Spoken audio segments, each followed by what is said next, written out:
They're all here, 6. An explosive bang rocked the woman's brain. Lung Ching Chong clearly didn't get what that remark implied. In hindsight, while the two were conversing, Long Tian's massive figure was now quickly shrinking from his original size through a transformation. Now, standing there was a man wearing a golden robe. He looked very handsome, but compared to Di Song's peerless contour, he's definitely being overshadowed. I, Dragon Chief Long Tian, pays greeting to my king and queen. At the word, the Dragon Chief then takes the most solemn and respectful posture he could make for a person of the court. Freezing over in the face again, Lung Qing Chang's quivering tongue could barely make out her following words. What's going on, Elder Wu Hao? Isn't this dragon you're familiar? Our Sky Dragon sect is known for our ability to tame dragons. Shut up. Wu Hao flies into a rage. It's all because of you. Now the Sky Dragon sect will no longer exist. Everyone knows full well how much the young lord loves this newly recognized daughter of his. Now for someone to offend her at such timing, there's no way the main house would forgive this place. But before the ignorant woman could figure out what's happening or what the meaning of the elder's words were, another bombshell of a stick had come smacking down to send her over the edge. To think that just because I haven't shown myself for many years now, some upstart is having the audacity to pick on my daughter. When did my name Yin Feng become so insignificant? Daughter? Yin Feng?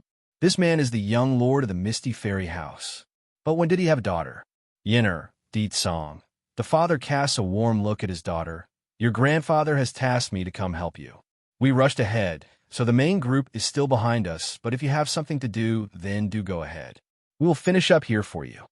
Bai Yin nods at the generous offer and then exchanged a glance with her husband. Di Song, let's go first. Sister-in-law. Seeing how the couple's about to leave again, Di Xiao one hurriedly chased over from her spot. Wait for me. I also want to come. As soon as their figures were gone after disappearing in a flash of light, a raging ball of flame promptly shot down from above. In that instant, Lung Qing Chang's entire existence was engulfed in flame. Ah! Despite the hair-raising scream of pain coming from inside that blazing inferno, none of the disciples dared to give a helping hand. In their minds, whatever aid they could muster paled in comparison to Elder Wu Hao's aid, and since the senior didn't move, they didn't move. Chief Long Tian, Yin Feng directs his attention to the Dragon Man. You said you have some business with the Sky Dragon sect, did you not? I'll wait till you're finished before I settle my score with them. With explicit permission to do as he please, the Dragon Chief promptly shifts his sarcastic gaze across the surrounding crowd of gathered disciples. It's sharp like the needle, making those present feeling extremely uncomfortable. I've heard before that you bunch here is spreading rumors about your founder taming a dragon, hence the Sky Dragon sect name. Upon seeing the confused and clueless expressions of these people, Long Tian knew the rumors surrounding the founding of this sect has been rewritten. Immediately, he bellows out a roaring laugh of irony. Good, very good. Have that bastard Mo Fei Chi come out and see me immediately. Mo Fei Chi? Elder Wu Hao popped his eyes wide. But Lord Long Tian, ancestor Mo Fei Chi, he's been dead for hundreds of years. Disaster befalls the Dragon Clan. Mo Fei Chi's leg had gone numb due to the fright he felt. If not for the fact that he wants to keep up his image and not destroy it completely, he would have crashed to the ground already. Even so, the disciples could clearly see how much fear their so-called founder was holding. Lord, Long Tian, I'm only kidding. Please don't take it too seriously. Making a smile that's uglier than a crying chimpanzee, this monkey still didn't understand what sort of event managed to lure this being out. And like a stone being tossed into a calm lake's surface, ripples of amazement shook the crowd. Long Tian? Dragon Sky. Isn't that the name of the dragon subdued by the founder back in his days? Why is he acting so fearful of his own familiar? Humph! The Dragon Chief huffs a grunt, his voice snarling with sarcasm. Kidding? If this was a joke, then why would the history text be recorded like that? Kidding? To think this old fart would have the face to say that aloud. I also don't believe that this is just a careless joke. Yin Feng also decides to chime in then. There has been no less than a dozen times where I've heard the Sky Dragon sect flaunting to the outside about their history. And according to the textbooks, it specifically detailed Mo Fei Chi's grandiose venture in subduing over 1,000 dragons with his wits and then taming the leader of that pack. Long Tian's complexion was growing more and more ugly by the second. Staring coldly at the monkey, no words were needed to describe the unbridled fury burning within those serpenty slits. Mo Fei Chi, how come I never knew you were besieged by 1,000 dragons? More like you were delusional enough to think you can subdue a dragon and got yourself enslaved instead. And by coincidence, I ended up leaving to the demon realm and allowed you to blemish my name over the years. How are you going to pay for the damages you caused to my name? The dragon chief's voice grew increasingly more aggressive, bordering on overbearing. The monkey, on the other hand, was doing the contrary, growing smaller with each word. It's almost like he couldn't even breath at this point. Since back in the day this Sky Dragon sect was already enslaved by me, I believe there is no need to keep this place around anymore. Whisking his sleeve in a wide arc, flames began to burst from the grounds up, thus engulfing the entire estate in a sea of fire. However, Long Tian will never kill the innocent. Aside from Mo Fei Chi and Lung Qing Chong, the rest of you are free to leave under the condition that none of you are to proclaim yourselves as the disciples of this sect. Also, if anyone asks of you about the history again, you must tell them the truth. Dragons are very prideful creatures, so there's no way he would allow false lies to continue to spread under his nose. No, the charcoal-looking Lung Qing Chong on the floor screams out, only to be sent tumbling back to the floor by the heat wave. Watching the fleeing disciples under her charge. You people can't go.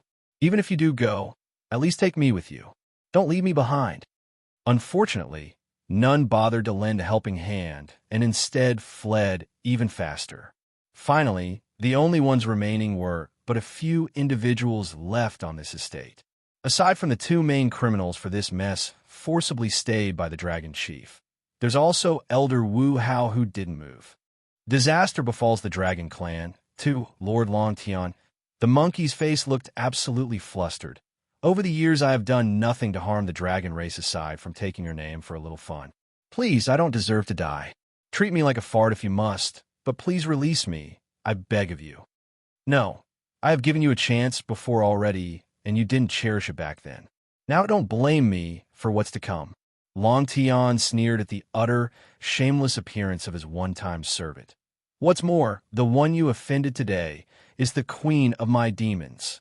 Do you think out of personal and business reasons I would let you go? Now prepare yourself and stop degrading what little face you have left. If not for this bastard tampering with the history of the Sky Dragon sect, then would his descendants believe they could tame us dragons? And if not for him, then would this Lung Qing Chong try to kidnap a member of the dragon race? And if not for him, would they offend Her Highness the Queen? Understanding there's no wiggle room or excuses, the monkey didn't think twice and made a hard dash for safer grounds. Sadly for him, though, before he could even make it off the premise, a giant claw had come smashing down from the sky and squished him into a pancake. Based on how flat he's become, it's quite obvious he's most certainly dead and wouldn't be climbing back up. Lord-in-law, I have settled the matter here. It's time I go to the queen now. Turning around to face by Yan's father, this dragon chief exposes a genuine smile towards the man. Nodding in return, you go then. Very well, I will come pay another visit when there's time. Turning to leave, the dragon chief disappears in a blink of an eye over the horizon. He's been away from the Misty Fairy House for many years already, so Long Tian figured he should go visit his descendants now that he's returned to his birthplace. Meanwhile, back on the ground, Yin Feng himself was still floating heads over heels at what's unfolded so far. For one thing, never in his wildest dream did this man expect to be able to ride atop of a dragon, let alone get shown such high respect from one of the strongest warriors among that race as well. Young Lord, Elder Wu Hao carefully arches his fist in submission, fully aware of his own awkward status. This elder's afraid the issue with the Sky Dragon sect would drag him into it as well. After all, He did hail from this power before joining the main house.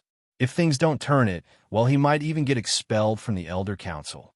Returning to attention over that call, Yinfeng soon found himself looking down at the smoldering Lung Qing Chong, who's very much incapable of getting up again, lest someone tends to her burns.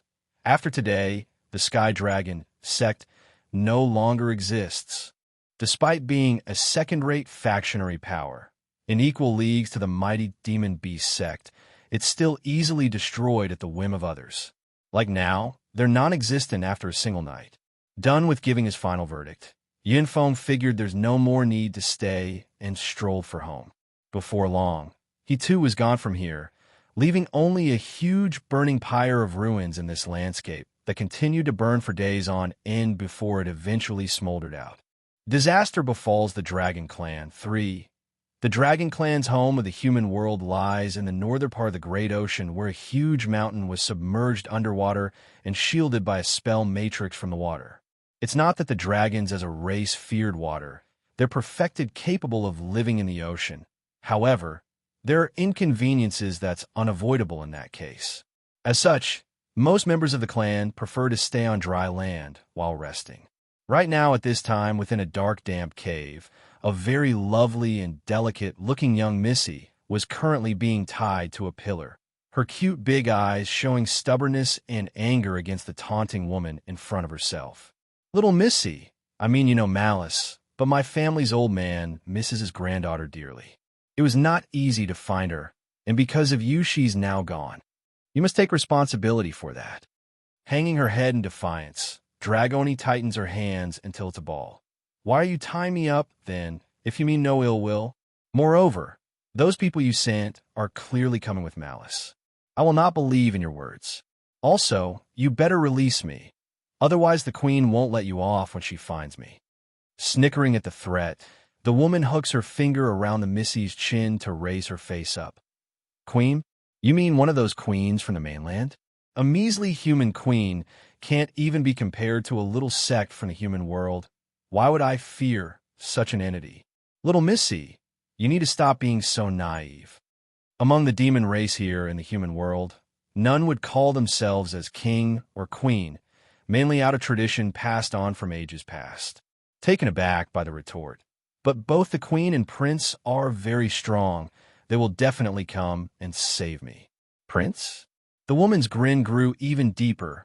I knew it. She's talking about some human. To be fair, this wasn't because the woman had an ignorant mindset. Rather, it's the fact that the demon realm has been sealed for thousands of years. Considering her appearance, this lady was at best a few centuries old. Little Missy, I don't want to hurt you. But if you continue to be disobedient, then I will have no choice but to kill you. Afterwards, I will go find Long Dai myself.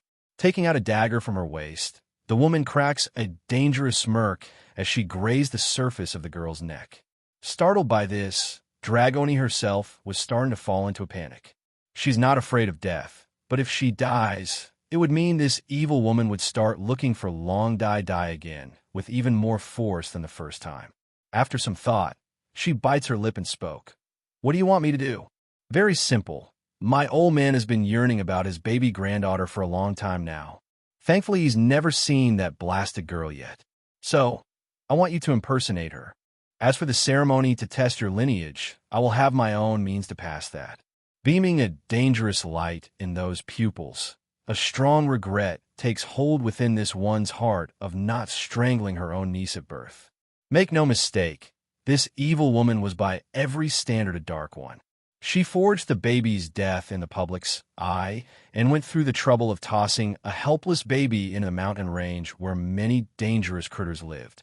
What she didn't expect, though, was Long Dai surviving and even managed to get the attention of her old man. Hence the reason why this filthy woman volunteered for the mission of retrieving Long Dai.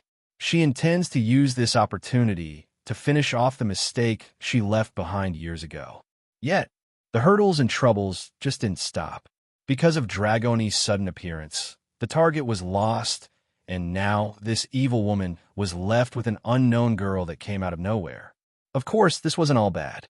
It didn't matter who it was that she brought back. She just needed someone that she could control. And if I help you, Does that mean you will leave Dai Dai alone? Dragoni asks with a hint of doubt. That's right. The woman smiles. I, alone you, will never go back on my words. If you do as I demand, and pretend to be Dai Dai, then I won't force that last back in a dragon clan. Disaster befalls the dragon clan, for, unfortunately, Dragoni didn't notice the insidious light in the woman's eye due to her own woes about Long Dai Dai's safety. Otherwise, she would never waver in her decision. Gently nodding, okay, I agree only if you agree to leave Dai Dai alone. It didn't matter to this Missy anyways. To her, this promise would only be temporary until Bai Yin comes to her rescue. But, frowning, can you tell me what is that thing you used against me from before? Originally, these people wouldn't have been able to catch her. However, it was during the critical moment that this woman here with the name Long Yu pulled out something and immobilized the Miss's body. Fine. Actually, I don't know exactly what this thing is either. It was by coincidence that I got my hands on this item. Slightly narrowing her eyes in as she held the object up to shine against the light. Rumor has it that this is a treasure handed down through the Dragon Clan, a drop of essence blood. Essence blood? Widening her eyes in astonishment, Dragoni showed serious doubt at Long Yu's claim. I don't know the origin of this blood either. Probably something a former ancestor left behind. Can you let me see it then? After a second of hesitation, the Missy asked. Perhaps it's the successful negotiation, but Long Yu didn't hold back and fruitfully popped the cork to the bottle holding said blood. In an instant, Dragoni's body had frozen overdue to the emotional feeling overwhelming her heart. To be clear, it's not the sort of limitation experienced by others of lower blood. Rather, it's of the heart. To describe this feeling would be difficult. There's worship, respect, and perhaps fear. Regardless of the reasoning, Dragoni wouldn't be able to tell why she's being so emotional in her current state. You've seen it now, so eat this pill.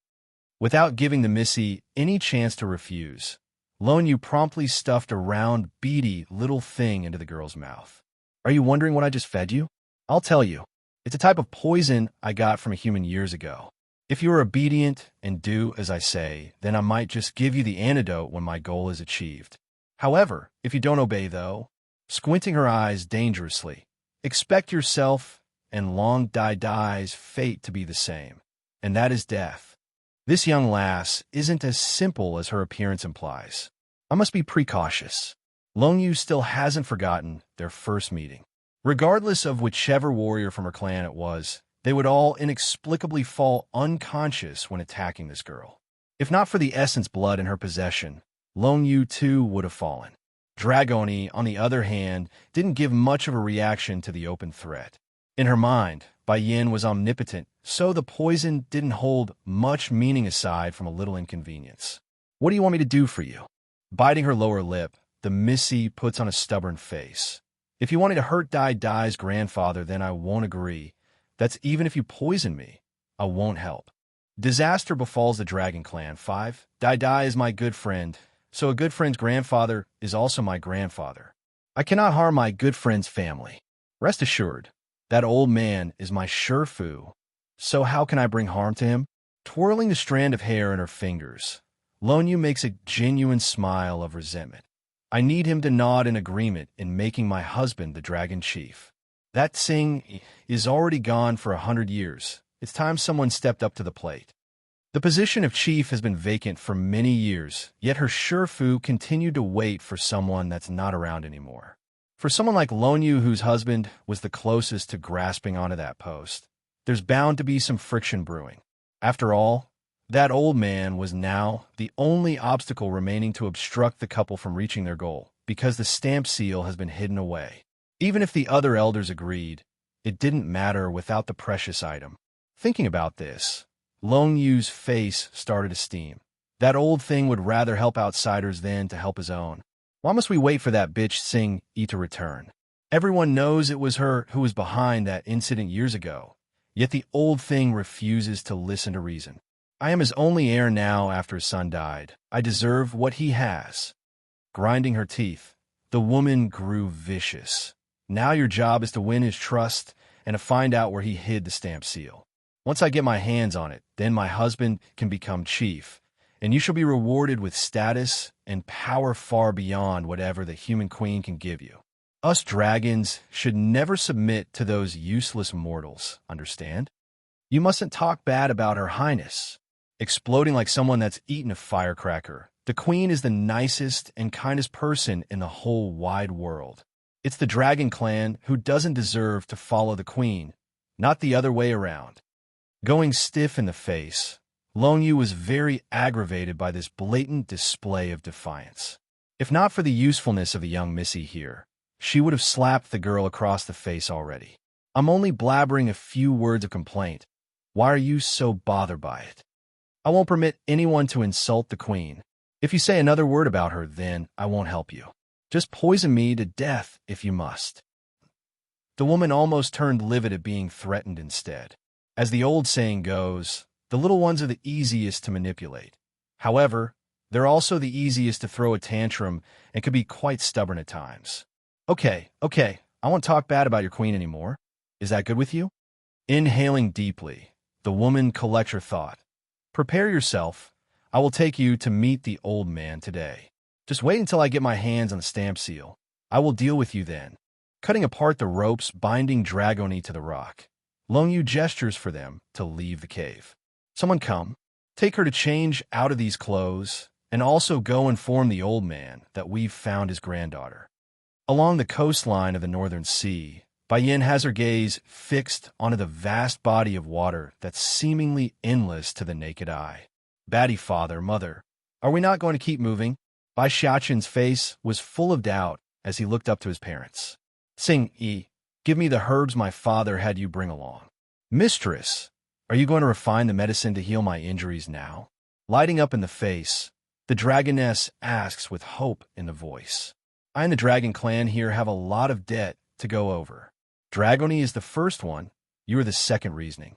Showing a dangerous smile that she meant business. Son, take Dai with you and go find Dragoni. I need to upheaval this entire North Sea, so I'll leave that task to you. Disaster befalls the dragon clan. 6. If the other side were to be humans, then Bai Yin would perhaps be worried. However, dragons are also demons at the core, meaning the effect of the boy's lineage also applies. Well, that was unless the foe started using clone substitutes, then that would be an issue. Thankfully, this wouldn't be a problem, since the dragons in the human world aren't that powerful, nor do they possess the needed knowledge to perform such a skillful art. Okay, said the little steam bun with the biggest grin that could come of Sly Fox. Dai, come, we'll go find Dragoni on our own. Like a clever little girl, Long Dai followed the kid from behind despite the nervousness in her eyes. Deet Song, turning to her husband now, refining an 8th grade Dan pill will cause an alchemic trial. I need you to help me.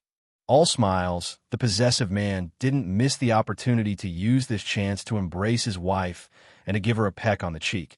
I won't let any of the thunder strikes get past me. This, Bai Yin rubs her chin like she's thinking up something evil. If you can raise up a storm with the lightning bolts, then that would be even better. And sure enough, without any deviating from the script, Deet Song readily complied with the idea. To this great demon lord, his wife's demand was his joy. Don't worry, I'll help you. At that, Bai Yin exhales a long sigh of relief. Taking the herbs from Tsing Yi's hand, she tosses her cauldron out towards the body of water. Amazingly, the thing didn't sink into the sea and instead floats steadily atop of the surface. With her strength, refining an 8th grade Dan pill wasn't an issue. She's already done that before, so it's a proven experience. The main problem lies in those thunder strikes. It's much stronger than the average type for some reason. Very soon as time ticked along, a faint fragrance could be picked up from the floating cauldron where the expected storming clouds would soon appear from. Boom! The sea grows more turbulent by the second as the raining bolts of electricity began to rain. Despite this threatening display of might from the world, a silvery and purplish figure remains unmoved, standing in front of the woman. Perhaps it's the oppressive might, or just the daggering eyes that could rip the sky asunder. But not even the lightning bolts dared to draw close to this man. Instead, they're all falling directly into the ocean. By this point, Tsing Yi could hardly keep her mouth from gawking. This dragoness knew her mistress's husband was very strong, but not to such a degree even the heavenly thunders are afraid of him. Dragon Mountain. The whole mountain range was shaking profusely under the might of the force coming down from the sky, causing the residences here to flee in panic in all direction. This what's happening. Why are lightning strikes coming down at our home? We dragons have always kept to ourselves and never trespassed into the outer world. It must be that woman Sing Yi again. She must have caused this by violating the laws of the heaven. That's why these lightning bolts are hitting our home. It's punishment for her transgression. Many of the dragons grew furious at the thought. In their mind and belief, Sing Yi colluded with outsiders in order to harm their clan back then, and now she's also bringing calamity to them once again. However, maybe it's the rage and urgency of the situation, but they apparently forgot something crucial to their theory. If it's because of Sing Yi, then why would the lightning strikes hit them at the Dragon Mountain? No, something's not right about this lightning trial. One of the more senior of the dragons here stood out to speak. Frowning, this is more like a human trying to refine an 8th grade Dan pill. It's not the same. Unfamiliar teen. 1. 8th grade Dan pill?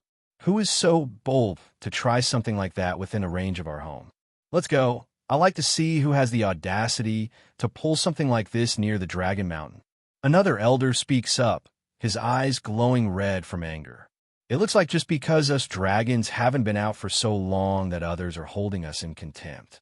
We will show the human alchemist what it means to earn the ire of those whom they shouldn't mess with. When the senior's words came out, others quickly came in support. Eventually one of them had come before the spell matrix, holding up the barrier that's in charge of keeping the underwater mountain secluded from the outside world. After a few hand gestures, the barrier was released. Unbeknownst to these lizards, though, right when the spell matrix was lifted, 2 little fellas had snuck into their home using this opening. Back over at the shoreline, the entire landscape was now searing hot under the intense heat wave created by the steaming water. And like before, Deet Song stands ready to fend off any harm that might come his wife's way. For example, when one of the boiling bubbles popped and released a splattering burst of burning sprinkles into their path, the man immediately blocked it with a whisk of his sleeve. Arg! Suddenly, a raging howl of anger explodes from under the water, causing everyone to shift their gaze over to said patch of water. Sing Yi. When the group of dragons emerged from underneath and saw the familiar woman, their first reaction was to call out her name. You traitor! How dare you return? In light of the expressionless face she's making, the dragoness's tightly held fist said it all. For this once proud member of this clan, Sing Yi couldn't say she's without feelings for them. However, her present loyalty lies with Bai Yin now. If there's someone she needs recognition from, then it's from her. Impudent. Goldie flies into a rage, roaring out, How dare you speak to Mistress Sing Yi like that? Humph, sneering, the senior dragon leading the charge snickers derisively. It seems Sing Yi isn't the only traitor around here. You 2 younglings are also part of her. There's fire in both Goldie and Silvery's eye now over that comment. Yet, when they wanted to attack, it was Sing Yi who stopped them by holding up a hand. Step down, she orders with a stern voice. Though unwilling, both of these young dragons would never disobey the dragoness. Returning to their original post, they acted like 2 guardian gods, one to the right and one to the left. Elder Longhang, Elder Longyin, this time I returned is because the clan took away one of my mistress's people. We are here to take her back. The one she must get payback on wasn't present, so Tsing Yi didn't want to spend too much time dealing with these members of her former clan. Longhang guffawed a laugh at that. Tsing Yi, you have already recognized a human as your liege. Do you still deny being in collusion with their kind? Also, we do not have the person whom you want. If you think you can use such an excuse to get into the Dragon Clan to harm us again, then think again. Unfamiliar teen, too. The senior's voice was full of anger and his eyes beaming with killing intent. Fortunately, we have already rearranged the Great Barrier around the Dragon Mountain. Even if you do want to enter, you won't be able to. Then after his proud speech, Longhang shifts his attention to Deet Song and Bai Yin. Since the 2 of you have the nerve to come make trouble for us dragons, then you don't need to leave either.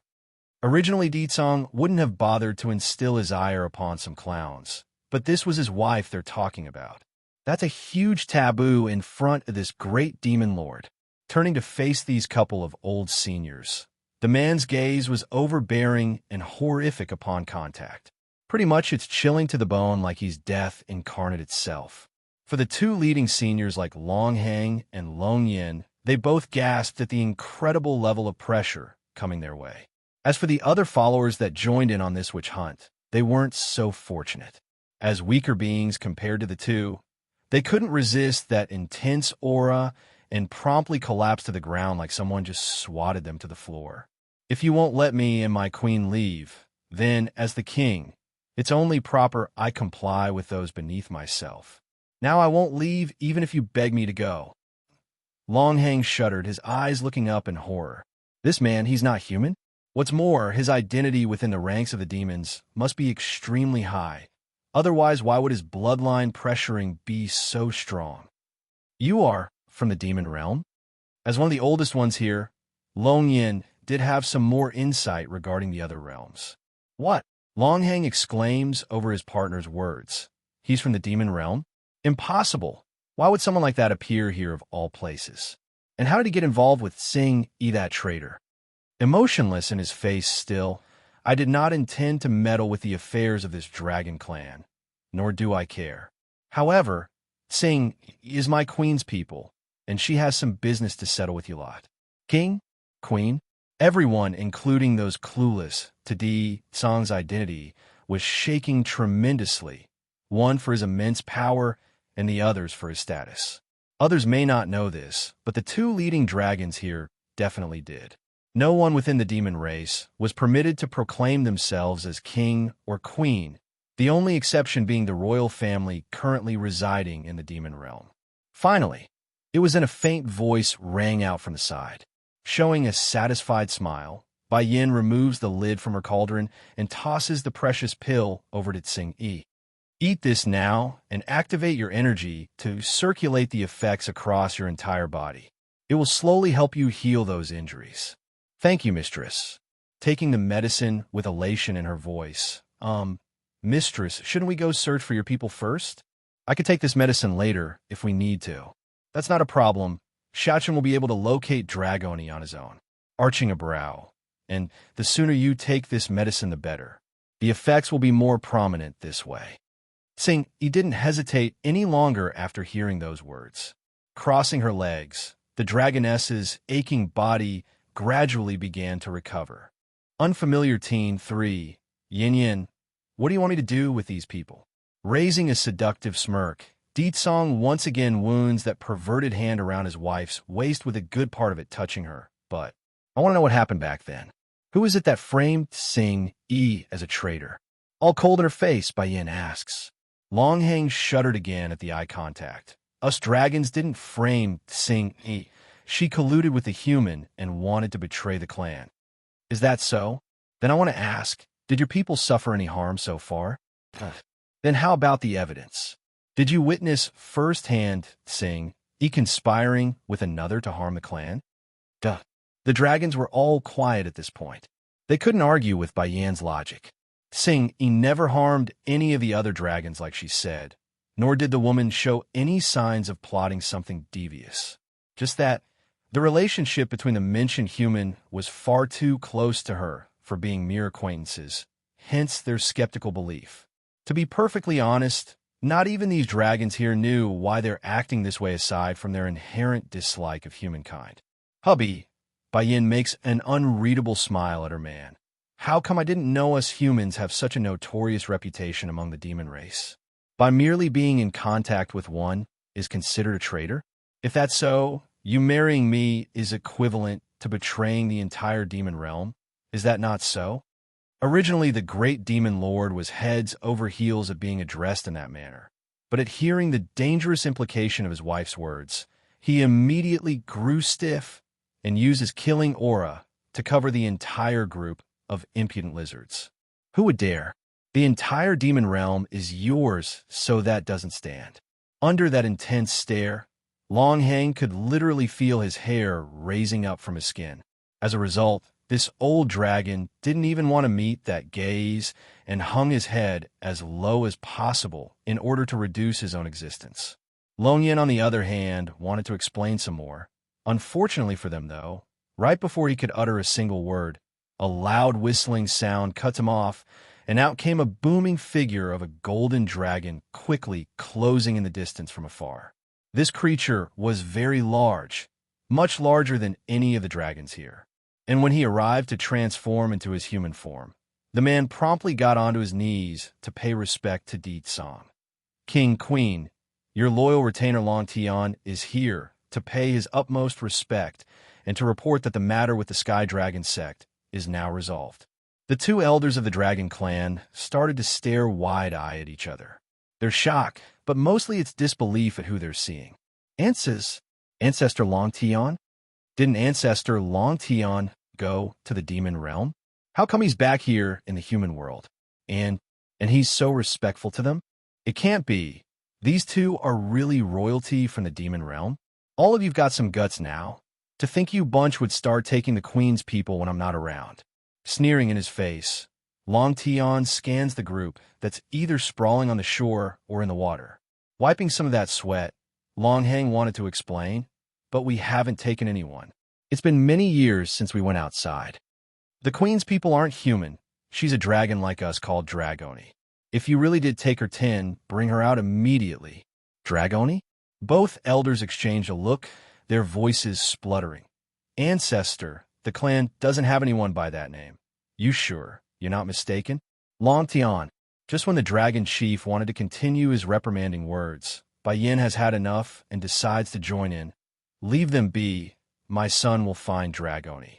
When Xing Yi's injury is healed and the kid's back here with us, I will personally go over the accounts with these dragons. Unfamiliar teen, for Bai Yin doesn't care whether or not these people were blindsided by the mastermind behind Xing Yi's bad name. Nor does she care if they know where Dragoni was right now.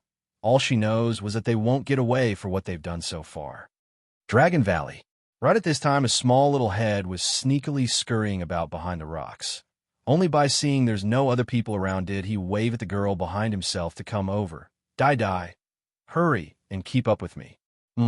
Giving a clever nod in response. The little lady hurries to skimp over while keeping a tense awareness of her surroundings. But Prince, puckering her lips, Long Die appears troubled by their behavior. Didn't the queen mention that you're able to make all demons surrender under your bloodline? Why we have to hide like this? Stupid. The little steam bun shoots an exasperated stare at the girl. Dragoni is in their hands. What if they use her to threaten me before I can save her? First we must rescue her. Only then can I feel at ease. Bloodline pressuring could most certainly halt the actions of other demons, but that method would never be able to make the other side willingly submit. In that case, his best choice would be to secure the hostage before letting loose. Careful. Suddenly, the sound of footsteps could be heard coming from the side, causing the little steam bun to grub onto the girl's shoulder and drag her back behind the rocks. This time Miss Long Yu has done a great achievement. To think she would be able to locate the first elder's long-lost granddaughter. Ever since the elder's son and daughter-in-law passed away, the child's been the elder's only concern. One of the two ladies coming over says, totally unaware of the fact that there's two snooping kids right around the corner. I know, right? If I remember correctly, the granddaughter is called Long Die. Because of her, Miss Long Yu is now back in favor after almost losing it entirely before the elder's presence. Long Die. Bai Xiaochen became stunned by the name. Pausing to think it through, the boy blankly turns to the little lady beside himself. Likewise, the girl herself was also in a stunned state. But I am Long Die. How come a dragon clan also have a Long Die? Musing over what to say next. Do you know why those people wanted to find you in the first place? I don't know. She shakes her head like a rocking drum. It was Sister Dragoni who saved me. Then she gotten taken away by those bad people. This news immediately caused the little steam bun to light up in the eyes. I understand then. Die. Can you do me a favor? Having said that, Bai Xiaochen then whispered something into the girl's ear. Nodding hard in return, Long Die immediately stood up from behind the rock and chased after the two ladies who's now walked past them. Right away, the girl pretends to have accidentally crashed into one of the females. Ah! The maid in pink swings around angrily after being attacked. To her surprise, despite the initial urge to yell out in curses, an adorable-looking pair of eyes had met her own, causing that heart to melt away. I am sorry. Long Dai timidly lowers her head in apology. I didn't mean to. Collecting herself, the maid in pink quickly changes her tune at this picture. Little girl, whose child are you? Don't you know it's reckless to run around like this? Pursing her lip in a pitiful manner. I heard the first elder's granddaughter has been found, so I got curious and wanted to come see. But when I came around here, I realized I forgot the way to the elder's courtyard.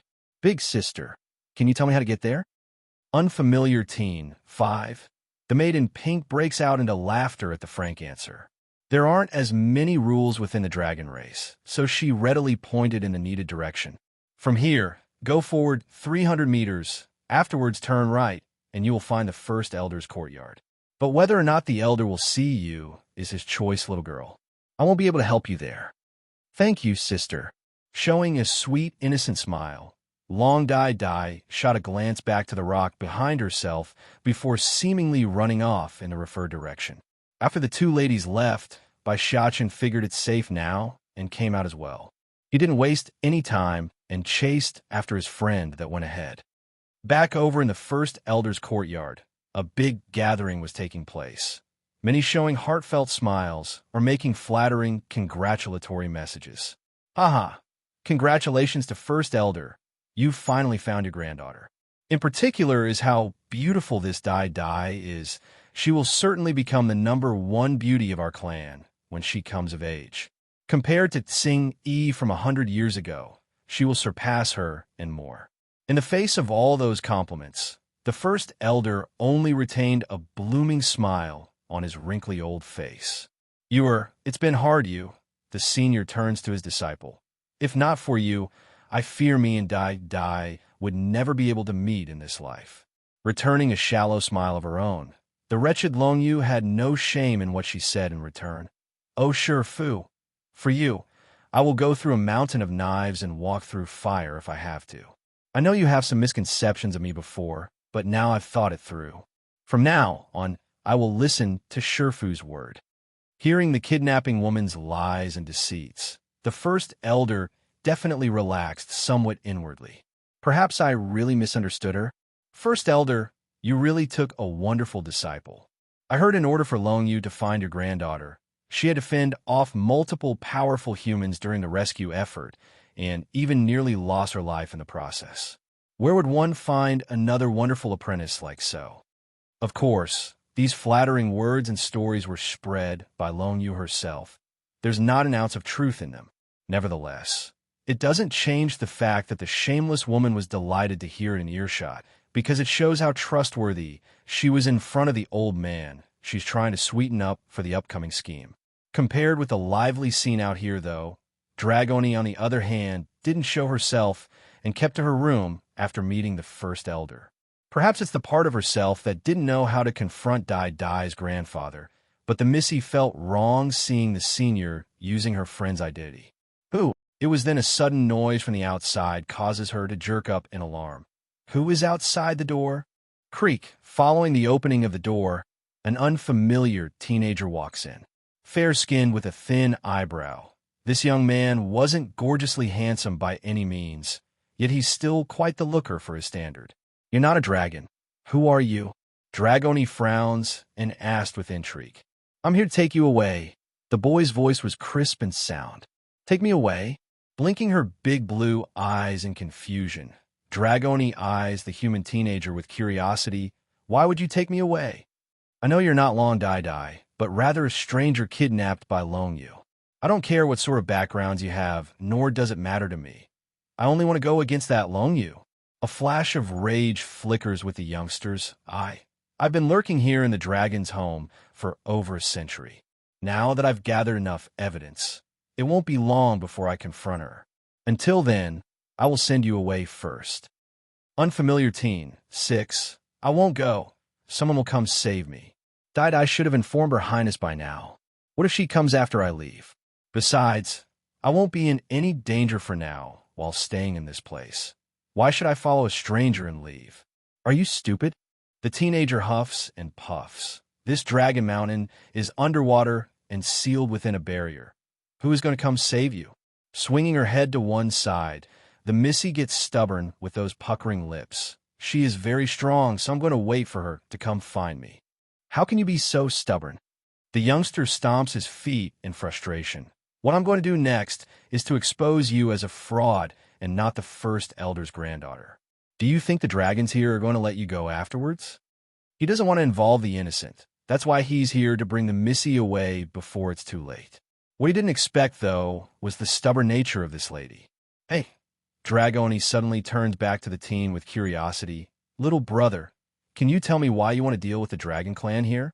Do you have some sort of grudge against them? Taken aback by the sudden change of topic, the teenager lowers his head in contemplation. Moments later, he quietly mutters the answer. Truth is, I'm waiting for someone. Is it little brother's lover? No.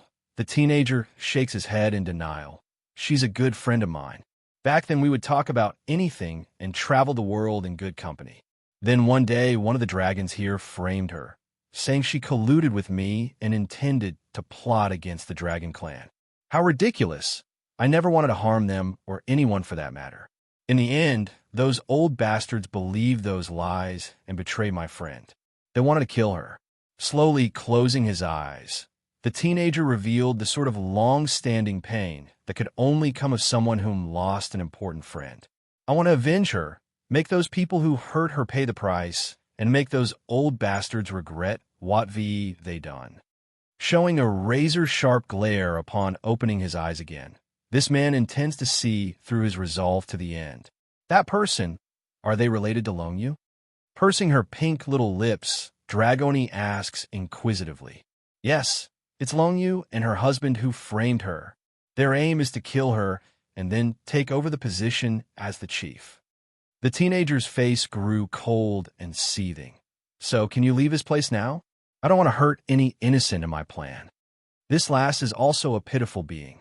First she was kidnapped by Longyu here, then she was forced to take up another's identity. The least I should do for someone like this is to get her out of here before things blow up. In light of the good reasoning, Dragoni remains stubborn in that shaking head. I won't go. Little brother, you don't have to worry about me. Her Highness will come for me, and she can also help you. The teenager makes an impatient frown. Do you not understand my words? No one can come here to the Dragon Mountain. How are they supposed to save you when they're unable to come? If you want to live, then the only way is to leave. That won't be. Her Highness is the greatest. There's nothing she can't do in this world.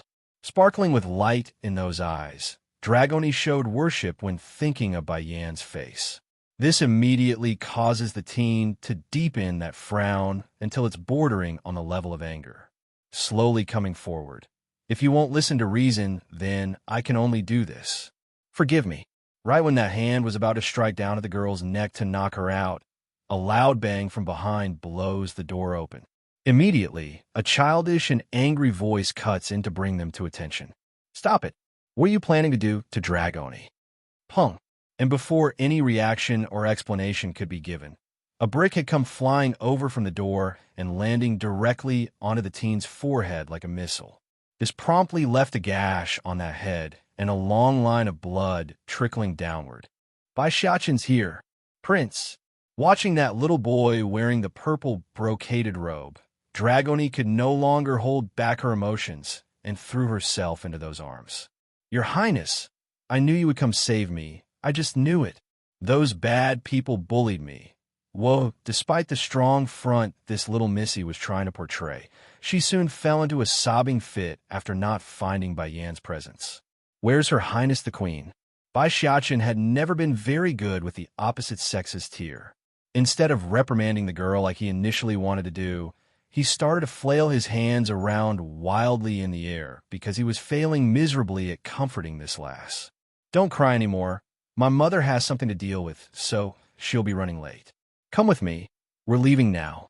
Taking Dragoni's hand, the little steam bun forcibly heads for the door without giving anyone a chance to refute his decision. Perhaps it's the fact that there's someone she knows here now, or it's just that the other person was by Xiaqin, but the Missy was no longer acting wayward or stubborn like earlier. Now, there's only a well-behaved little girl following orders, a sharp contrast to her usual behavior. Meanwhile, in the back, the teenager was gawking his eyes out at this picture to the point where he's forgotten the pain on his forehead. How come this lass wasn't this timid and well-behaved when I was talking to her? Wait a minute. Suddenly realizing what they're doing, the teen hurries to stop them. Meeting the teen's gaze after turning around, Bai Xiaqin was the first to speak. What do you want? If you're planning to bully Dragoni again, then think again. No, the teen shakes his head. I don't know how you slipped in here, but it's not that simple for you to leave. Don't worry, though. I have a way to get all of you out of here without being detected. Puckering his lip to one side like an adult, the little steam bun clearly didn't believe that. Mother said nothing is ever free in this world, especially the kind that comes out of nowhere. We are not related or anything. Why should I believe you? The teen became gobsmacked by this retort. He never thought this kid would be even more difficult to work with than the girl. What's more, Bai Xiaqin shows off a brilliant smile that only got improved by his innocent yet dazzling grin. When did I say I want to sneak out of the Dragon Clan's home? Dismayed by the comment, the teen didn't know what to make of this. If this kid isn't here to take the girl away, then what is he doing here for? You didn't come to save her? He points his finger in a dumbfounded manner at the girl before turning it back to the kid in an accusing manner. I did come to save Dragoni. The little steam bun raises his hand, and the girl's up to show they're together. However, she's been wronged by these lizards, so I will get them back for her. When the boy made that claim, there's a beam of conviction that suddenly surfaced and blinded the teen's perception of what a young child should be. Even so, the stranger still wasn't convinced and wanted to grab onto the kid's shoulder to stop him. Little guy, don't be impulsive. These dragons are all very powerful. With your meager strength, you won't be able to deal with them. He honestly didn't want to see a young child running off to certain doom. But before anything could be done, Bai Xiaqin had already run out of the room with the girl in tow. Dragoni, you wait here for me with Dai Dai. Despite his young age, the kid was already showing the dominance of what's needed to be a true king like his old man, releasing a strangely intense aura that felt threatening while also weak at the same time. All of you lizards living here in the Dragon Mountain, get your butts out here this instant. Back over in the rear, the teen was nearly in tears due to the audacity of the boy. He could barely keep his legs straight at the moment. How can this kid do something so crazy? He's summoning everyone here at once. The essence blood of the ancient dragon. One. At this moment inside the courtyard, the first elder was currently combing through that beard with his hand as he scanned the guests in front of himself. This time it really is thanks to you, but if you want to let your husband Xiang Luo become the chief, I'm afraid that won't do. I must wait for Tsing Yi to come back. I must hear her explanation in person. Back then when Tsing Yi was being called out as a traitor, he himself had been in closed-door training. Therefore, by the time he came out and realized what's happened, it's too late to change anything. But that doesn't mean he's willing to believe everything the others has to say about the woman. He's the first elder, and he has a duty to listen to the whole story, regardless of what others thought. Until then, the position as chief will stay empty. Despite the inner anger swelling up like a volcano, Long Yu kept her smile intact aside from growing slightly stiff in the face. Sure, Fu, I understand. It's good that you understand. The first elder sighs in relief. For this disciple of his, he still holds some hope and many feelings. As such, he couldn't just allow her to take the wrong path without so much as trying to correct her. Suddenly, a childish and dominating voice echoes through the air, pulling all of these guests to attention. All of you lizards living here in the Dragon Mountain, get your butts out here this instant. Due to this shout, the entire courtyard had fallen into a deadly silence. Eventually, the more senior dragons had come back to their senses from the initial shock, roaring out, "Who dares to come make trouble at the dragon's home?" Their clan has settled here in the North Sea for over 1,000 years. This will be the first time someone has the audacity to openly provoke them at the Dragon Mountain. No, wait. Why do I feel like this voice is coming out from Miss Dai Dai's room? First Elder, it can't be. Did something happen to her? Wah. In his frantic response, the first elder nearly fell to the floor after losing his balance. If not for the chair handle nearby, he wouldn't even be able to get back up. Nevertheless, the frightening white on his old, wrinkly face indicated how much panic he truly felt at the forethought of losing said granddaughter. Someone come, hurry and follow me to protect Dai Dai. His son and daughter had died several years ago due to some unexpected circumstances. Now the only reason he's even willing to continue living was this grandchild of his after learning of her existence through some coincidental means. While the elder and his men's running steps went at a fast pace, Long Yu, on the other hand, didn't move as swift. In fact, her eyes showed a frosty glint while following slowly from behind. Xiang Luo had come beside his wife without anyone noticing, showing a dark expression. Are you sure that girl you brought back is going to be fine? Did you investigate her background and made sure she doesn't have backing? Long Yu makes a snickering click at her husband's cowardice. Nothing but a dragon who surrendered under a human's will. What sort of backing could she possibly have? Humans? Xiang Luo asks with an open frown. That's right. The woman is only a concubine of some royal palace, an existence even lower than those third-rate factions in the human world. Compared to our clan, they can't even be called adversary. Then I can rest at ease. The man exhales a sigh before making an approving smile at his wife. Back then it was not easy to drive away that I don't want to have any unexpected changes during this crucial timing. It's good that you didn't bring back the real Dai Dai. Otherwise, who knows if things would get out of our hands or not. The essence blood of the ancient dragon, too. Long Yu did not give a response to her husband's word. Instead, she raises a smirk and headed in the direction of everyone else. Due to the depths of the ocean water, there aren't much light capable of penetrating down underneath. Even so, there's just enough of the sun's ray to glisten off of Xiaoqin's cute little face when he's sitting down. Little guy, are you really not wanting to live? The teenager eventually came back to his senses due to being overwhelmed by the kid's audacity, sweating and growing more anxious at the eagerly sound of incoming footsteps. You three run first when they come. I will come up with an idea and stall them here. Blinking his big blue eyes, Xiaoqin turns around in great surprise by what he's heard. Why are you helping us? The teen makes a bitter smile. I have a vendetta with the dragons here, and this little lass was forcibly brought here by them.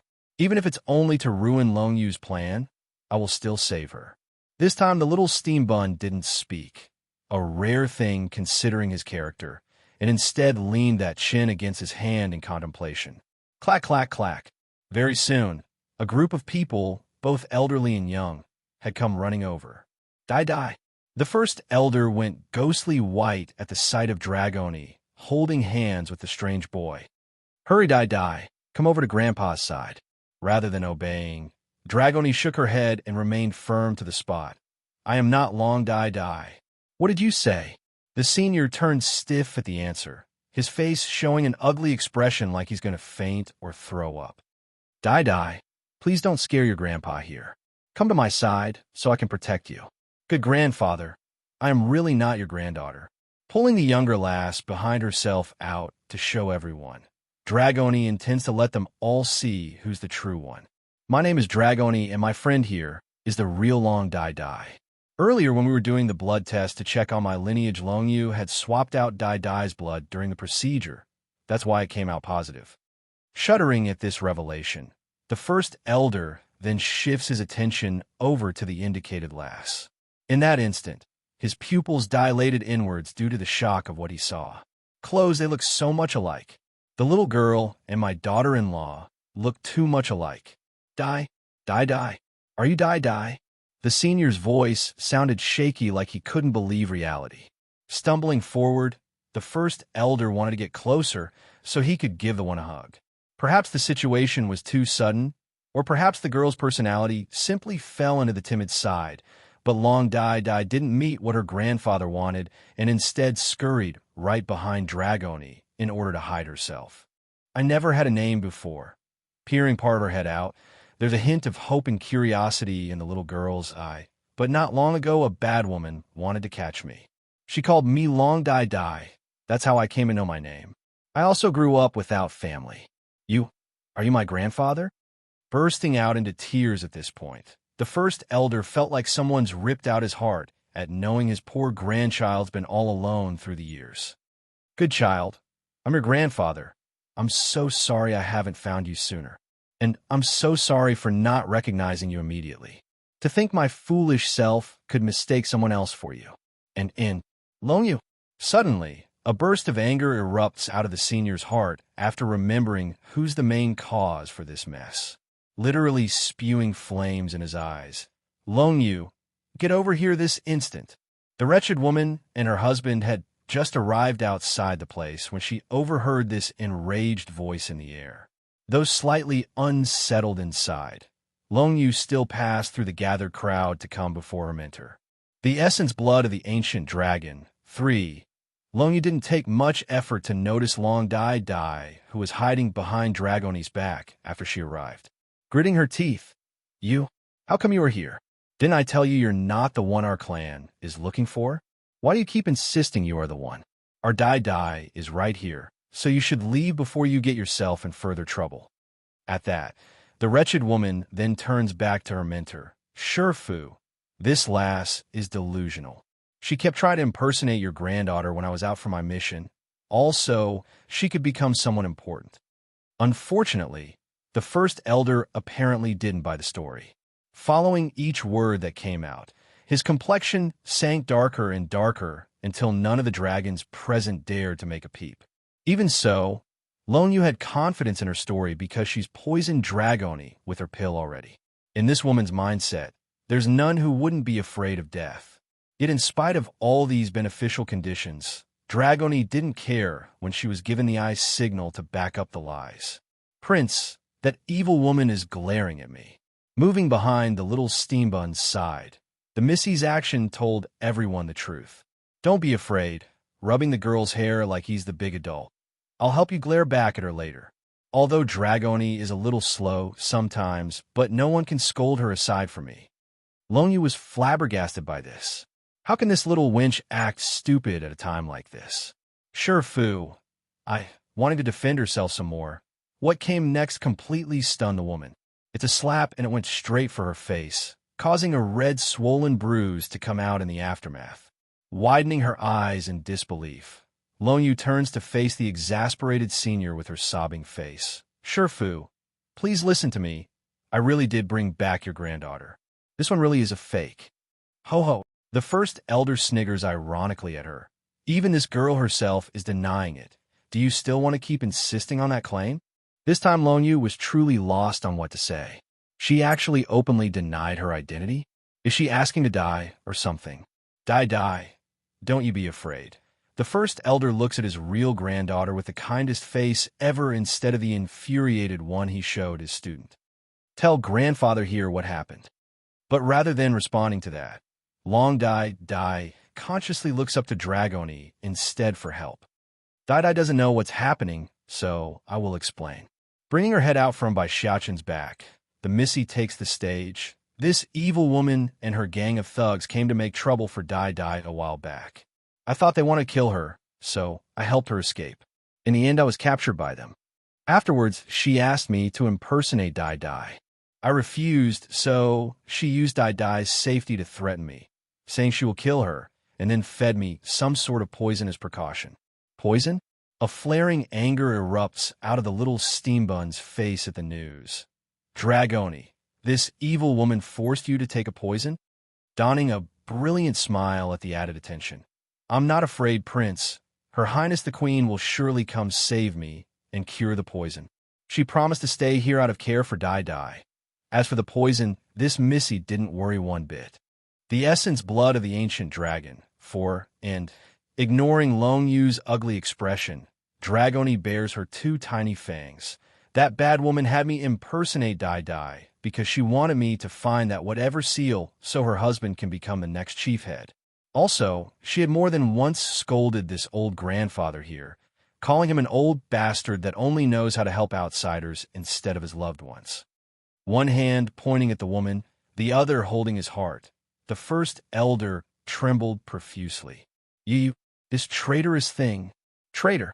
Based on that gasping and huffing for air motion, the old elder clearly didn't take this well. All pale by now, Long Yu bites her lower lip like she's been wronged. Sure, Fu, this is all a hoax. I've been framed. I know now.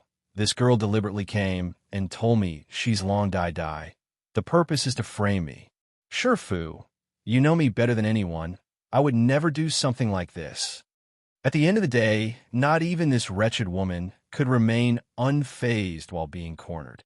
In her haste, she began to bang her head against the floor in a kowtowing gesture.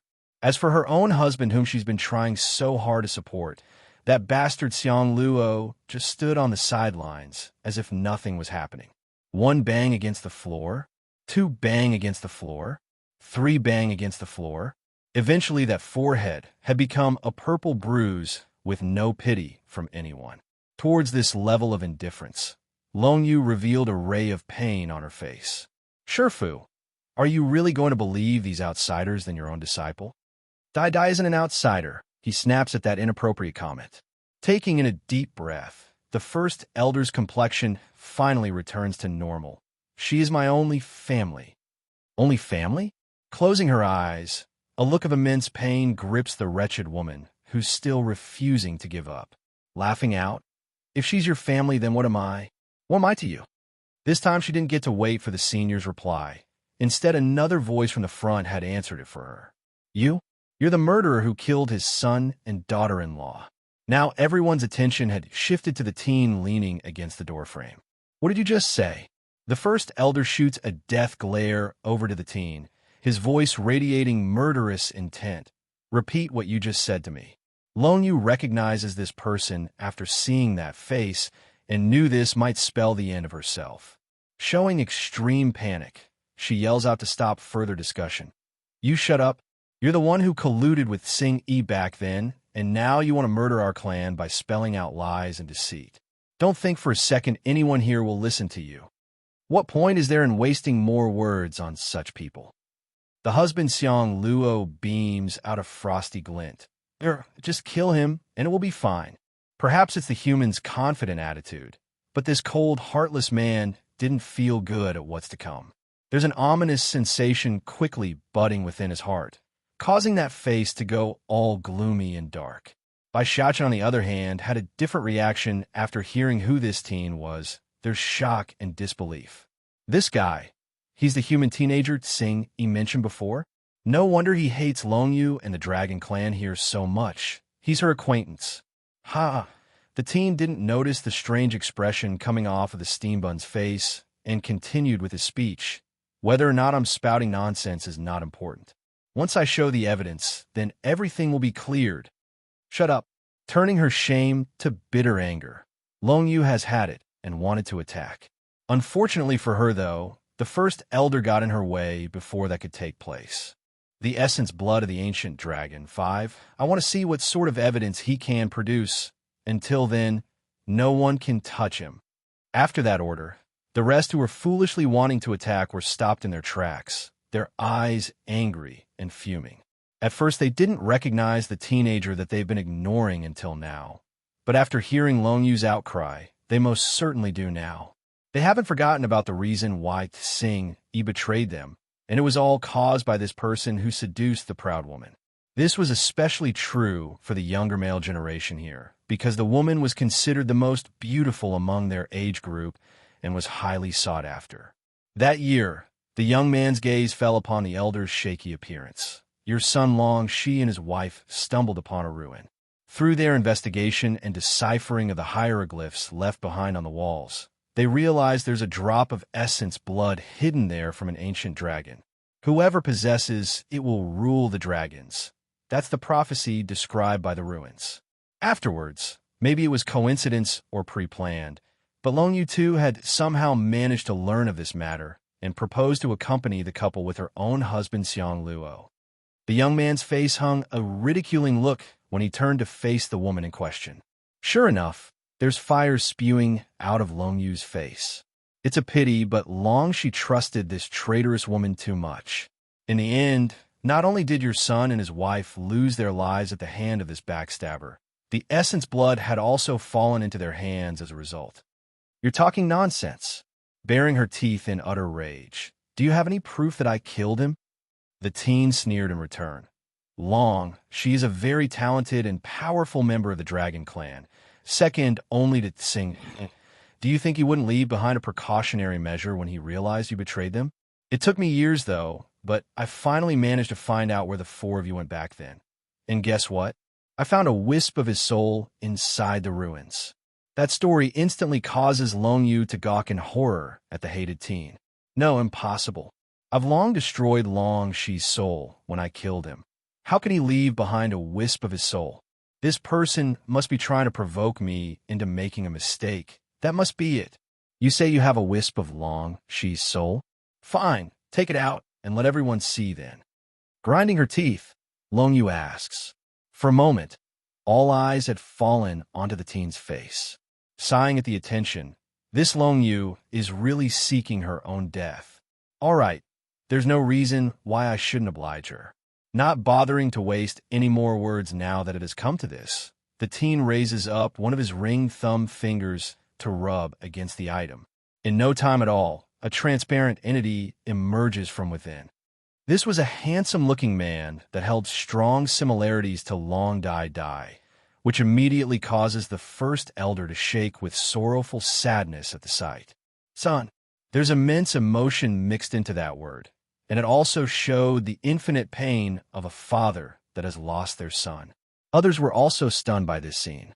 The reason being that the one floating before their eyes was exactly like the teen explained, the second most talented member of their clan who passed away several years ago, Long Shi.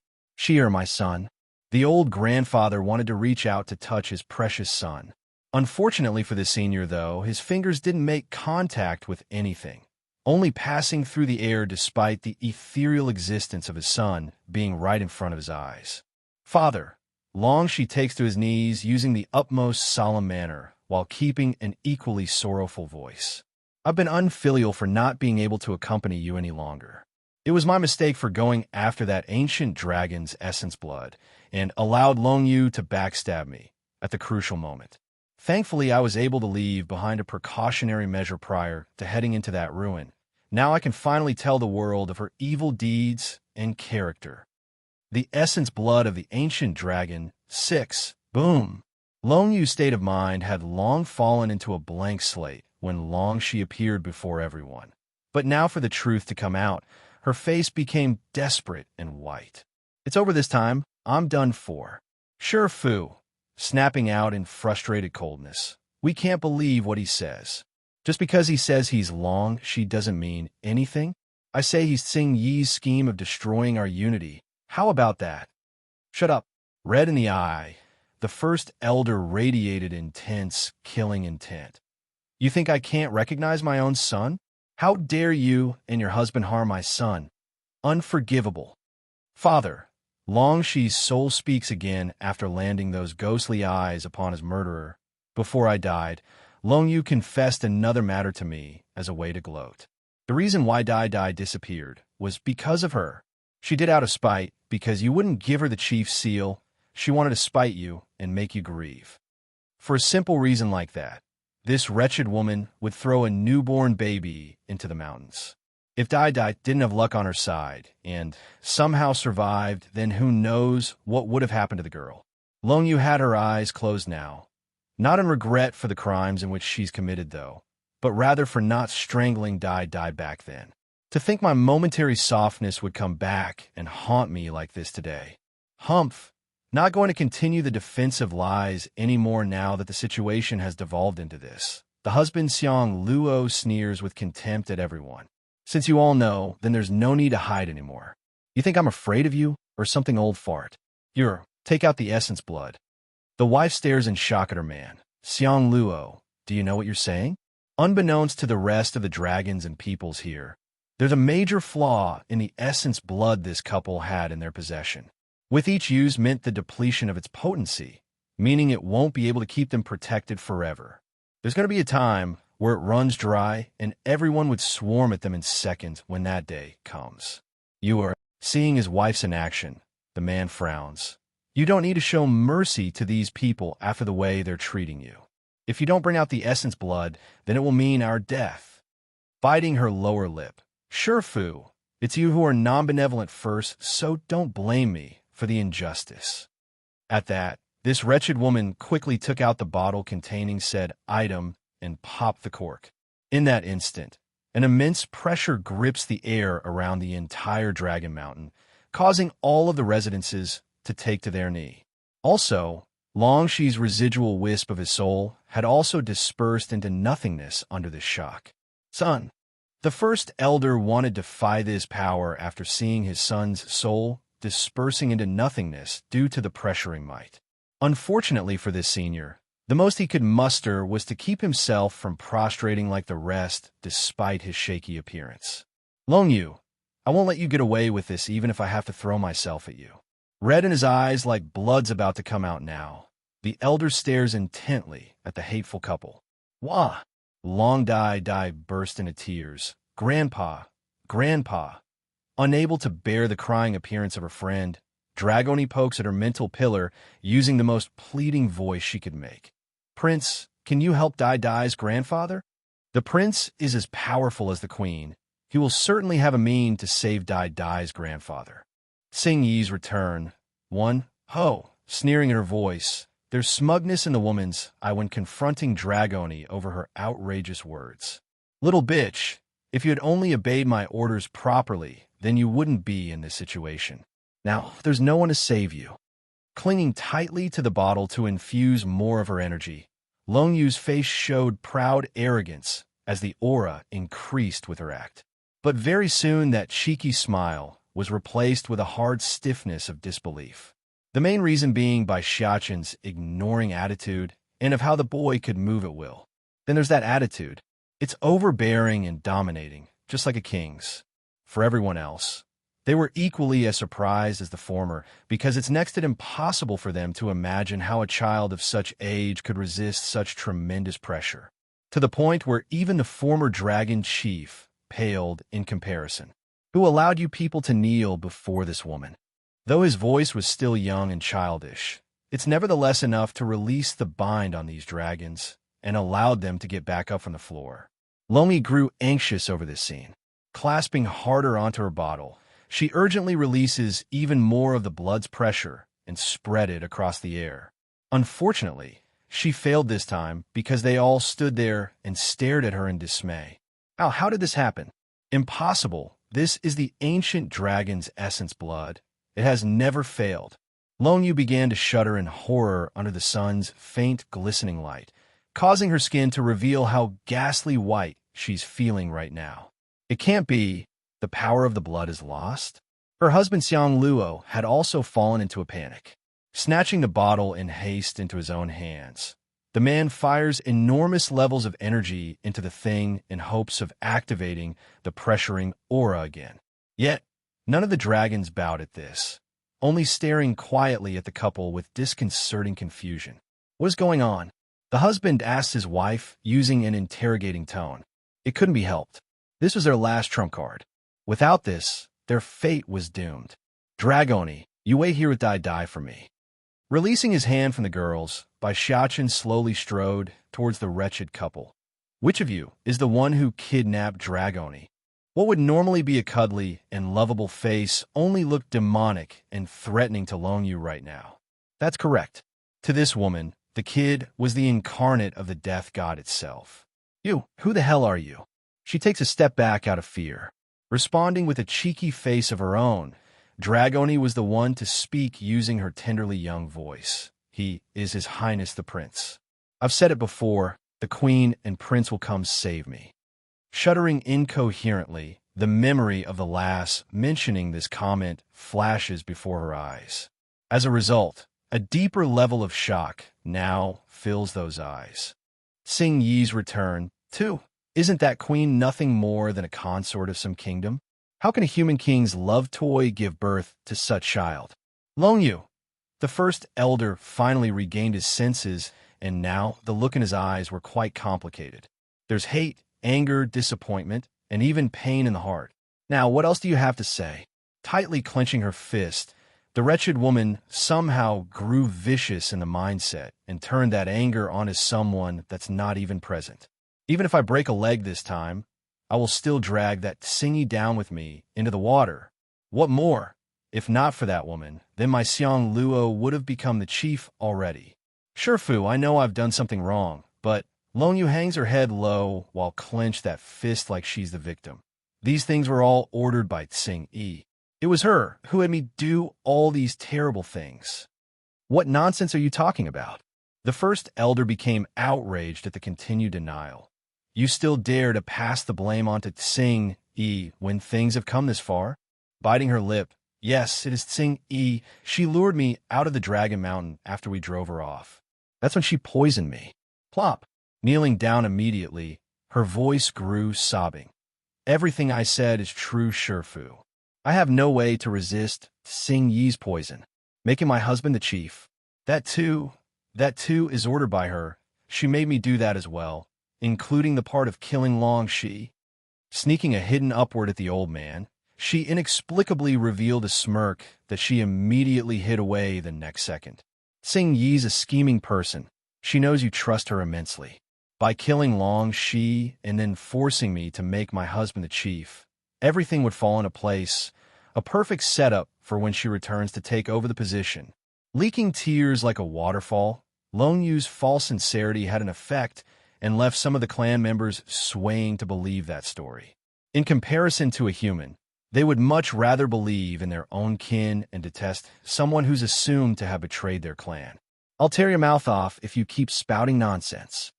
In his desperation, the teen wanted to attack to stop that foul mouth from dirtying his friend. However, before he could take action, a small little hand had reached over to grab at his sleeve to stop him. You let me go. The teenager glares in exasperation. Tsing Yi is such a nice woman. Why do these people keep trying to frame her? She clearly did nothing, yet someone would always throw dirty water at her. You shut up. Puffing up his cheek, Bai Xiaochen forcibly drags the teen behind himself and locks onto the foe. Since you say your orders are the result of Tsing Yi's scheme, how about you call her here to compare the story then? Compare? Long Yu's expression darkened. I don't even know if she's still alive or not after she fled. How I'm supposed to find her?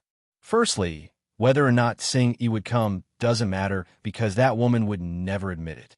The various dragons nodded in agreement to that comment. Long Yu is right. That Tsing Yi is such a cunning woman. There's no way she would return when things are not looking good. You not being able to call her here doesn't mean I can't. Out of everyone's expectation, Bai Xiaochen throws out this grenade in front of the crowd, using the most innocent and naive face ever. Yet to their eyes, that face only looked sinister and dark like the devil itself. Tsing Yi's return 3. What did you say? The unease intensifies within Long Yu's heart. Her only wish right now was to drag Tsing Yi down with her. This way she could still have an opportunity to get even in the afterlife, since she knows escaping unscathed was next to impossible now. But based on that sentence, it's almost like this little guy knew her, or something. Mother! Suddenly the kid cries from out of the blue and ran toward a certain direction. Mother? Their gazes followed the kid's movement and eventually fell upon a woman. Mother! I found Dragoni on my own. Did I do good? Donning the biggest grin, the kid looks up with his arms wrapped tightly around the woman's waist. Unable to bear this adorable picture, Bai Yin swiftly pulls her son in for a peck on the cheek. Xiaochen is mother's best child, so of course you did well. Then compared with Batty father, am I mother's favorite? Sparkling in his big blue eyes, the kid couldn't wait to hear the answer. Sure enough, Bai Yin didn't hesitate in the least and blurted out the answer. Of course you are mother's favorite. In that very moment, Ditsong's expression could only be called a black hole.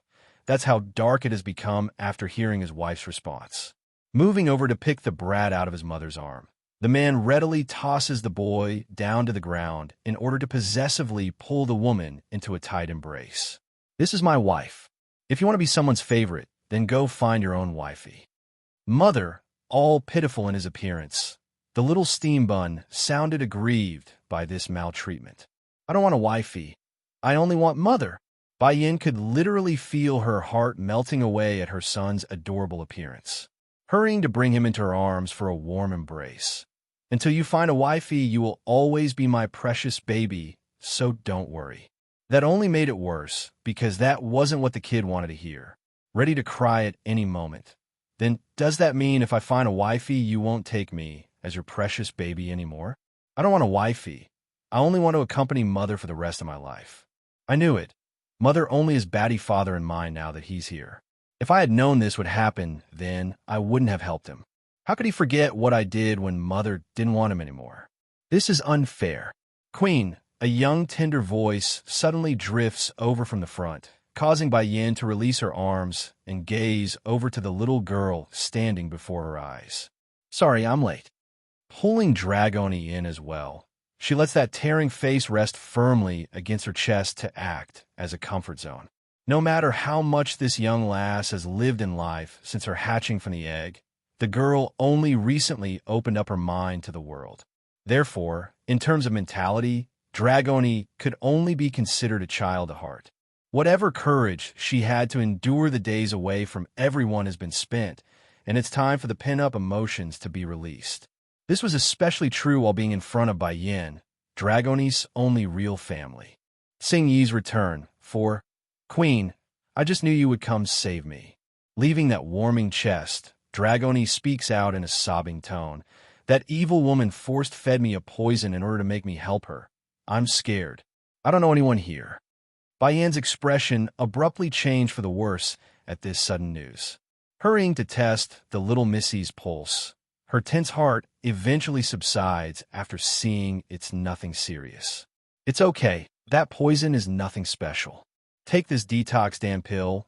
It will remove the toxin within your body as soon as you eat it. Long Yu's face went ice hard there. A simple detox Dan pill is enough to remove the poison?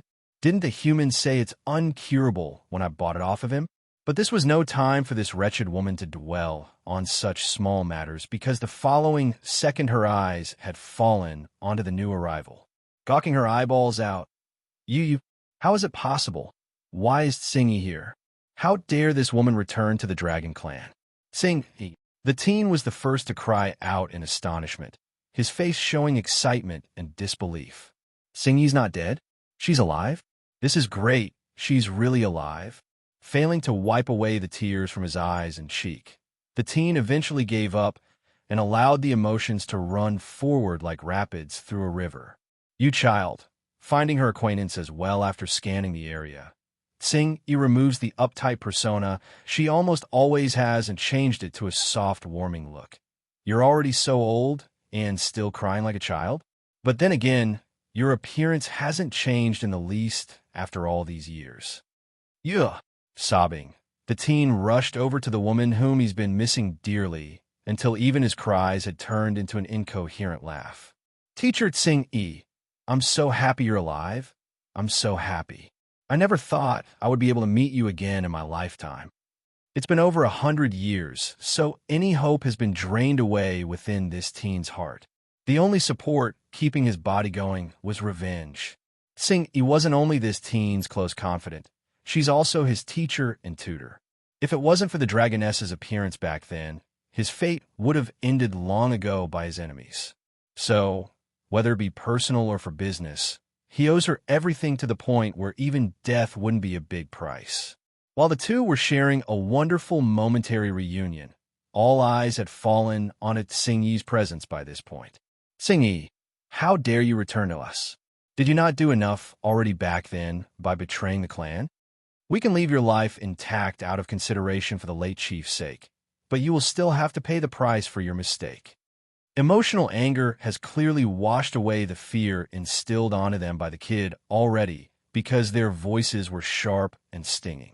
A total disregard for Bai Xiaqin's might and threat. For the Dragoness herself, this was akin to a second slap across the face. Though she may have already heard these words once back then when they drove her off, but it's still painful for it to be said a second time. Suddenly, a hand lands onto her shoulder in a reassuring manner. Turning stiff, she swings her head around to find that wondrous woman behind herself. Xing Yi's return 5. Xing Yi, those who don't believe you doesn't deserve your loyalty. Those who don't believe you doesn't deserve your loyalty, glimmering with light in those eyes. Xing Yi's pained soul gradually returned to normal after hearing Bai Yan's word. Sweeping her gaze across the interrogating crowd, she imprints the faces into her head for the future. Eventually, that focus had locked onto a certain old face. First Elder, how have you been lately? How have you been lately? Though nothing but a simple greeting there, it's still more than enough to make the senior release that waterfall from the eyes. I've been doing well. Xing Yi, where have you been all these years? Others may not believe you, but I won't doubt you. Why didn't you come back to see me earlier? Xing Yi could only make a bittersweet smile in return to that question. It's not like she didn't want to return here to the land that raised her, but under those circumstances, not only would she be unable to protect herself, she would also place this trusted elder into a bad position. I wasn't able to return because of my injuries. Oh yes, First Elder, where's Long Shi? How come I don't see him around? Slightly frowning in the face, the dragoness wanted to find the young lad who used to follow her around wherever she went.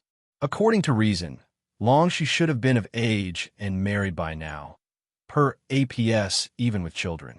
How come he's not around when a commotion like this is taking place? The First Elder was uncomfortably stiff in the face because the grief still hasn't left his old eyes. Then before this poor father could explain what has happened to his son to the dragoness, several infuriated voices had cut in. Don't pretend anymore, Xing Yi. You had Long Yu kill Long Shi and his wife, so why play dumb? You're the worst for not even letting their daughter off. Boom! A surge of dangerous might promptly explodes out of the woman's clothes, causing even the bravest to flinch at this display. What did you just say? Long Shi's been killed by Long Yu? Those who openly taunted her were thrust into a pause for thought while their hearts shuddered at what she meant. This woman's expression doesn't seem to be fake. Can it be Long Shi's death isn't related to her?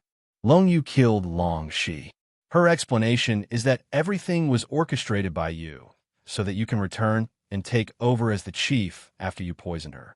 The sentence was like swords, penetrating straight into the dragoness's heart and causing excruciating pain. Whether it be when she was framed or seriously injured, Xing Yi has never felt so distressed before.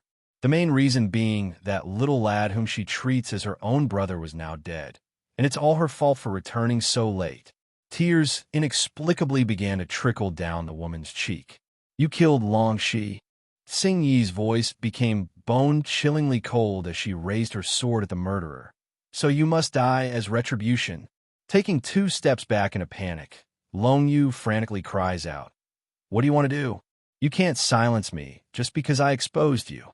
Everything I did was at your order. You can't do this to me." Ha ha ha. Xing Yi bursts out laughing, her voice echoing across the entire undersea mountain. There's madness and there's sadness, but more than anything there's a layer of water that wouldn't stay nor leak out from the eyes. That year, you claimed that I colluded with Mo Shi to betray our clan, but then I want to ask, why should I? I am my father's daughter, the future chief of the Dragon Clan. Once I take the seat, then all of you will need to honor my orders. So why should I betray the clan?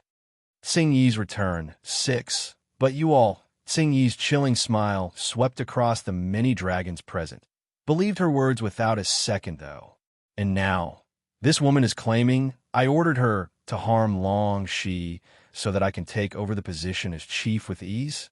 Where's the logic in that? The gathered crowd were left completely silent. Some were shocked by this revelation, while some were too ashamed to utter a response. Compared with humans, dragons, on the other hand, rarely uses their brain to think due to their nature of being an animal at heart. Back then, when Long Yu's husband Xiang Luo claimed the dragoness's betrayal, they were all convinced with ease and never doubted the idea. But now that they're thinking it through, it has quickly dawned on them that there are many potholes to the story. That's right, Xing Yi was the next dragon chief anyways. Why should she betray the clan when she only lacked a ceremony to become official back then? It's me. It's my fault that Long Shi is gone. Slowly closing her eyes, Xing Yi revealed immense pain on the face. If I was still here, then none of you people could have harmed him. But the dragoness's wish could only remain a wish. Back then, these dragons didn't even give her a chance to explain before attacking her. If she didn't flee for her life, then the only thing left of her would have been a corpse.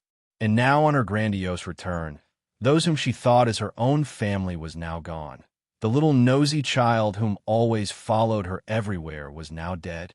Suddenly, Tsing-Yi shoots open her eyes with lines of blood filling up those pupils. Taking advantage of everyone's absent-mindedness due to her words, the dragoness had already come before Long Yu's face and stabbed her blade ruthlessly against that chest. Poof! Spitting out blood from the mouth, Long Yu looked upwards in disbelief at that incredible contour, shaking her head in a muttering tone. Your injuries, it's healed? She didn't get to wait for proper answer. The reason being Tsing-Yi had begun to slash down repeatedly at the wretched woman's body. This was the dragoness's form of retaliation. For all the years of indignation, frustration, and pain, she's letting it all loose like a crazed whip towards the foe. Elder Long Huang, what is the meaning of all this? One of the stronger and braver dragons stepped over to ask one of the seniors who came back with Bai Yan's group. These people, where did you find them from? Weren't your group investigating the lightning trial? Humph. Long Huang awkwardly coughs to stop the man from asking any more dangerous questions. That year, it was us who misunderstood Tsing-Yi. When he spoke, the senior made sure to measure the reaction from Bai Yan and Di Tsong's face. Seeing there's none, the poor guy felt relieved and heaved a long sigh. Misunderstood Tsing-Yi? The male frowns and continued to ask. I ask you then, in addition to Xiang Luo's word about her betrayal, what other evidence is there? Did you see it with your own eyes, or did you hear their conversation personally? After a moment of thought, the senior Long Huang threw out the same set of questions Bai Yin used to question their group back at the surface. Sure enough, the crowd had fallen silent. It's exactly like the senior predicted. None of them had seen or heard it firsthand, only blindly believing one of their own about Tsing-Yi's betrayal. And the senior's mouth began to twitch at his own shamelessness. If you don't want our clan to be destroyed, then keep your nose out of this matter. Don't drag the clan down just because of Long Yu and her husband's crime. That said, Long Huang didn't forget to sneak another peek at Di Tsong and Bai Yin. These two are from the demon realm. If they want to destroy our clan, then it's only a word away. We'd be stupid to protect Long Yu and her husband at a time like this. The demon realm's disturbance 1. Long Yu, Xiang Luo. The first elder flies into a rage, his eyes burning with hatred, until he could barely keep his breath together. These two, they both betrayed him, one being his once proud disciple and the other a trusted confidant. Ha ha! Thinking up to here, the first elder breaks out into a roaring laugh towards the water surface, thus leaving the courtyard echoing with his eerie voice. Someone come, take Xiang Luo to the dungeons for later disposal. Clutching onto his chest, the senior almost couldn't breathe. Seeing this, the granddaughter Long Dai did any filial child would do and came over to soothe that heaving body with her small little hands. Based on her eyes, it's obvious she's full of worry for this old man. Dai, turning soft at the concern he's getting. Grandpa here is fine. You don't have to worry about me. Thankfully, I'm able to figure out the murderer of your parents and got you back before anything happens. So what else do I have to regret? Suddenly, the bluishly light-colored water above their heads had turned dark, causing them to look up at the reasoning. To everyone's surprise, the shadow was caused by countless creatures circling around and leaving their presence known. Arching her brow at this sight, Bai Yin was the first to react. Di Tsong, are these the demon beasts you brought along to the Misty Fairy house? No, they're not. Showing a heavy expression, the man grew all serious. Something must have happened in the demon realm. Prior to my departure, I left behind a talisman, so there shouldn't be any reason for them to seek me out. For so many demon beasts to appear, there can only be one plausible reason, and that is something majorly wrong must have happened. First Elder, what's going on? Many of the dragons here started to panic as a result of this strange anomaly. They know if those demon beasts above the water swoops down and attack, then they would be doomed. Showing dismay as well like everyone else, the elder appeared worried. I also don't know what's happening either. We have kept to ourselves for so many years that it's next to impossible to know what's happening in the outside world. What's more, where did this many powerful demons come from? There shouldn't be this many powerful ones out in the human world to begin with. Then before anyone could go investigate the matter, something unimaginable occurred. The water had split apart to create a pathway. This was by no means an easy feat. By combining the efforts of every bird in the vicinity, the gusting wind had become so strong that the water was now being repelled to the side like a tunneling wall and created a path for the one leading the pack. It's a golden dragon, and it's radiating a dazzling light like the sun itself. In the following roar created by this magnificent creature, even the great barrier surrounding the Dragon Mountain was shattered into 1,000 pieces. Ha ha ha! Xiang Luo breaks out into an exaggerated laugh. Don't you all get it yet? Xing Yi betrayed us, and this is the army she brought along to destroy our clan. Why do you think disaster is striking at us as soon as this group of humans came to our home? Ha ha ha! The demon realm's disturbance, too.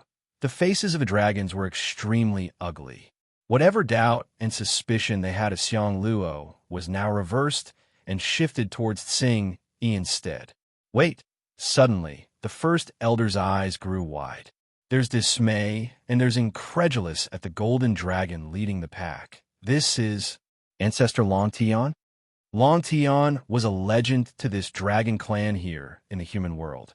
According to their tales, the dragon had left for the demon realm centuries ago, hence the reason why there aren't many who's still alive who could recognize him. Even so, Long Tian's portrait had long become a mainstay among the younger generation due to his glorious achievement. Ancestor Long Tian. Hiss! Multiple gasps of shock filled the air as they all watched the massive dragon quickly closing in on their location. Despite the excitement that's apparent on his former clan, Long Tian didn't pay them any heed. Transforming into his human form upon arrival, he promptly got on his knees to give a respectful greeting to Di Song and Bai Yan. King, Queen, these denizens of the demon realm wish to see you, so I brought them through the barrier. Long Tian didn't make any eye contact with the others still. Ever since he left here centuries ago, he had already discarded his past and welcomed the new world he's in. Therefore, he in fact didn't want to show his presence at all, if not for these demon beasts seeking an audience. The whole scene had turned deadly silent right now. Like everyone else, Xiang Luo's face had frozen over as well, because if he did not mishear those words, demon realm? Isn't that the sacred lands of us demons? An ancestor Long Tian? The first elder quickly crawled over to the golden-robed man, his face shaking with excitement. Your ancestor Long Tian? Clearly unhappy at the disruption, the dragon chief knew he had to address this old senior if he wants to continue his business. We will speak later. Do you not see I'm busy? That's the equivalent of admitting his identity, and the sensational news promptly causes the dragons here to break out into admiration and respect. To them, Long Tian was no different than a god. As for the dragon chief himself, he's very bothered by this reaction because his liege was standing right before his very eyes. If they continued to act this way, it would be no different from an insult to Di Song. Meanwhile, at the same time, all of the demon beasts that arrived had taken to the ground in a prostrating position, causing the entire Dragon Mountain to be filled to the brim with members of the other races. Your loyal followers pay respect to the Queen, King, and the Prince. The voices of the beasts rang across the mountain in a long-lasting ring. What happened? Deep in his voice, Di Song's aura grew dominant and overbearing. King, something has happened in the demon realm. One of the leopards at the front raises its head to speak, his voice full of worry. Since that day when the seal around the demon realm broke apart, many of the denizens who didn't belong to the major clans began to flee into the human world. We fear the situation might cause unexpected events. That's why we are here to report this to you.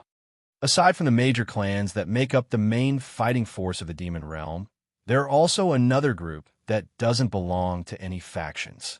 Whether or not they're powerful doesn't matter. One thing's for sure, though, they aren't able to fit into the norm, hence their exclusion. The demon realm's disturbance. 3. So you all came to find me because of this small little matter? Deetsong furrows his brow at this. It's not only that. Sensing the displeasure in that tone, the leopard hurries to explain themselves before it's too late. Aside from the ones who ran off into the human world, a group of unknown individuals had also appeared inside the realm. They're very powerful and is wreaking havoc across the land. We are afraid of returning to the demon realm with them there. For Deetsong, his first instinct when hearing this piece of news was that the forces from the celestial realm has arrived. Should we make a visit back to the demon realm? Baiyin suggests with an open frown as well.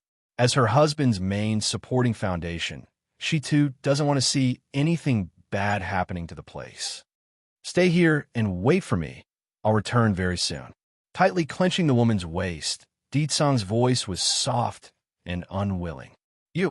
Baiyin became dreadfully emotionless in her voice. What did you just promise me? Whatever happened to he's not going to keep anything hidden from me. Huh. Okay. Seeing there's no room to change his wife's decision, this great demon lord could only relent and grinned at this. One for the strong personality this woman has, the other for the strong level of attachment he's now receiving. Then let's go back together. Taking this all in while being in his mother's arm, Baishacha knew exactly what this meant. Hurrying to state his claim by burying his small little head into that bountiful chest. Mother, you can't leave me behind. I also want to go back to the demon realm. Of course, my son, we're going back together. Ruffling up the boy's hair to show her affection, Baiyan's tender smile said it all. Singyi, I'll leave the matters here for you to personally deal with. I believe no one is going to stop you this time, so I'll send for you when you're finished. Mother, Baishachen tugs at her sleeve, then, shouldn't we go back to the Holy Land to pick up little rice and that tigress Huang Xiaoying? No need. We will come back for them afterwards. One hand holding the little steam bun, the other Dragoni, Baiyin happily acted her role as the parent. Deetsong, we're ready to go now. 1 second. Slightly narrowing his eyes, Deetsong's sight eventually locked onto the small bottle in Xiang Luo's hand. Long Yu's husband had lost his wits as soon as he became aware of these people's origin. But now to be the focus of attention of the great demon lord, it's only normal for this coward to shrink that neck to lower his own existence. You're the king of the demon realm? All of this is that foolish Long Yu's fault. If she didn't stupidly claim that girl surrendered to a human, then I wouldn't have taken the matter so lightly and thrown myself into this mess. Yes, this is all her fault. Downright expressionless, Deetsong slowly strode towards the cowardly man that's shivering all over at his every step. It's no surprise one would fear this demon lord, but for one to pee their pants would be a first, and this Xiang Luo actually pulled that off. Now there's a foul smell staining the air. Swoosh, right when Deetsong was only several steps away from his target, an invisible force immediately flew out from his body, causing the bottle to fling out of Xiang Luo's possession and onto the demon lord's palm. Normally such a scene would rouse quite the stir from all these dragons. However, this man's tyrannical aura superseded their desire to claim that essence blood. Here, this belongs to you. Saying only that, the man readily tosses the item on a Dragoni hand and returned that attention back to his wife. Yin Yin, I'm done now. Let's leave. The demon realm's disturbance. 4. Dragoni blinks in bewilderment, not understanding why she's been given the item. Deetsong, does this bottle of essence blood have anything to do with her? Raising a brow, Baiyin asks with a soft voice of her own, smiling mysteriously in return. She will know on her own when the time comes. Due to this matter not being directly part of herself, Baiyin didn't dwell on the issue and left it as so. After all, there's no way her husband would hurt the lass that's under her care. Come, we're going home. Bringing Dragoni back over her to side, the woman's face glowed with a heart-stopping light under the reflecting water from above. Warmed by this, the lass almost looked like she's fallen into a daze-like state before uttering only a single word. Okay. From now on, I also have a home. Wherever her highness is, that will be my home. The matters with the dragon clan here in the Misty Fairy House has now come to a close for Baiyin and her family. However, for those remaining behind, their anger has only just begun for the ones responsible. Long Yu had curled into an almost fetal shape right now due to the numerous blade wounds across her body. She's been scarred and bloodied by Tsing Yi's whipping attacks earlier. That just goes to show how much of a hopeless situation this woman was in. That woman whom Dragoni call queen is the real queen of the demon realm, and that little steam bun is the prince. And Tsing Yi is now under said being's protection, and ancestor Long Tian appeared as well. Quivering in the lips, Long Yu unwillingly closes her eyes in acceptance. Which part of me is inferior to Tsing Yi? Why is it that I'm always overshadowed by her? Aside from my husband whom I chose, she always outshines me. It's always been like this. Thinking of Xiang Luo, the woman promptly jerks open her eye again and turns towards the man whom she's loved over the years. That's right, I have Xiang Luo with me. He said he will never abandon me, no matter the consequences. This is something Tsing Yi can never compete with me in. Xiang Luo, struggling to climb up from the floor. Long Yu's frail body looked like she's going to collapse at any moment while her legs swayed towards the man. This time I truly lost everything, but I still have you. A pigment of sorrow blooms within her pained smile. My only hope now is that in the next life we can start over again. I'm sure we can soar through the heavens. Her trembling hand reaches over in a vain attempt to stroke the man's handsome contour. However, what returned next was a ruthless slap across the woman's face. This impact not only destroyed her last wisp of self-esteem, it also slapped away her self-deception. Stumbling backwards at this sudden twist, Long Yu's gaze finally devolved into utter despair from the initial shock. What are you doing? She slightly closes her eyes, allowing the tears to trickle down the side without knowing it herself that she's crying. I forsaked everyone, betrayed those closest to myself. And for what? A slap at the final moment? The Demon Realm's crisis. One. What am I doing? Xiang Luo throws a sarcastic snark at his own wife. Shouldn't you know better than anyone else on what I want to do? Long Yu, if it wasn't for a stupid woman like you, then I wouldn't be in this miserable state. Hatred now burns like a blazing pyre inside this cowardly man. It's as if he's facing the murderer of his own family rather than his own wife. This reaction dulls the woman's mind because she never expected this man whom always spouted words of forever true love would abandon her like so, and to show such hatred too? First Elder, Xiang Luo swings over to the senior in ruthless might. The matter is all this woman's fault. I have nothing to do with this, and I am only involved due to her involvement. No matter what the clan wants to do with her, I have no objection. Staring at that desperate face of her own husband's, Long Yu suddenly pounced at him without giving anyone a chance to stop her. Those eyes were heinously red from the disgust she felt from the betrayal. You heartless dog, I did everything for your sake. How can you do this to me? I'm going to kill you. Biting down at the man's arm, this wretched woman completely tears off a piece of that flesh and causes a burst of blood to come gushing out. It's gory and unsettling. You crazy woman. Without mercy, Xiang Luo returns with a kick of his own. Those eyes radiated a fierce, killing intent that resembled nothing like one whom should be protecting his own wife. Heartless bastard, even if I die, I will drag you down with me. Long Yu has now devolved into a vengeful banshee. No matter how wretched she was at heart, any woman who's been betrayed so openly would hold a grudge. Sure, Fu, turning to her own mentor, do you want to know how your son died? I'll tell you. It's true. Long Shu was killed by me and Xiang Luo's very own hands. In order to make him the chief, I betrayed you and everyone closest to me. Are you happy? I gave up everything for this animal, just so he can betray me at the end. Ha ha ha. As she laughed in hysterics, those tears soon changed to trickles of blood instead. That's how torn and regretful this woman has become. Why bother to regret now when you knew your fate would be like so if caught? Stepping forward, Tsing Yi's face revealed a frosty smirk. It's bad enough that you framed me back then, but you never should have killed Long Shi and his wife.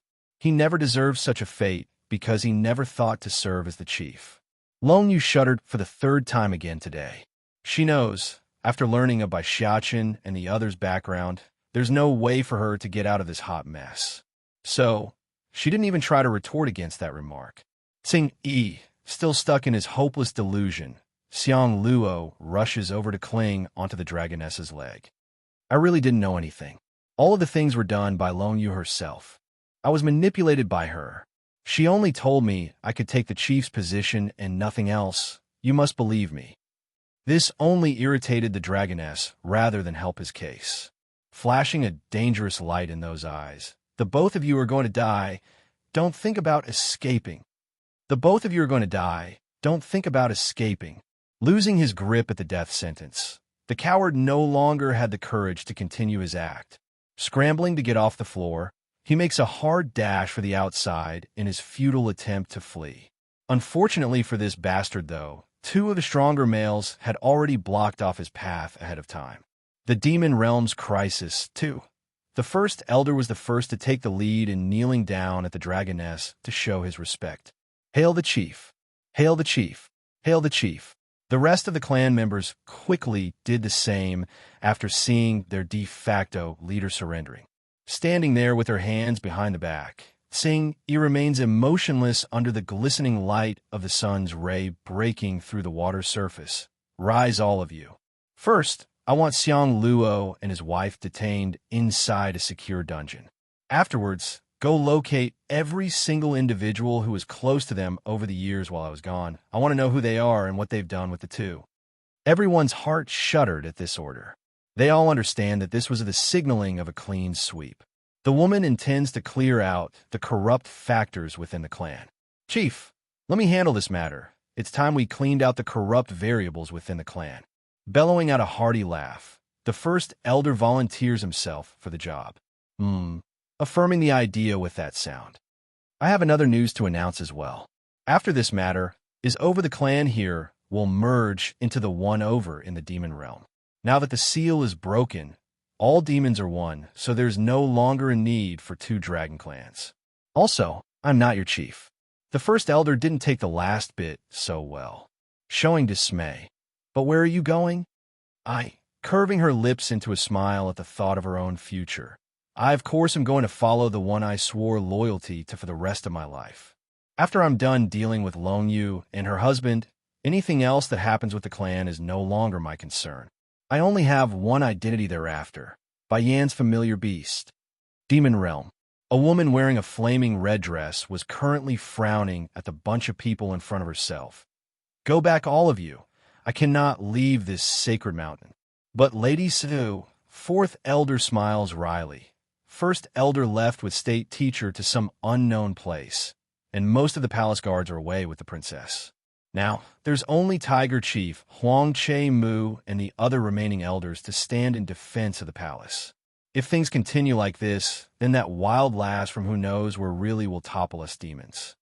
If either one of those two were to remain behind, then none of these demons here would be afraid and be stuck in a passive state.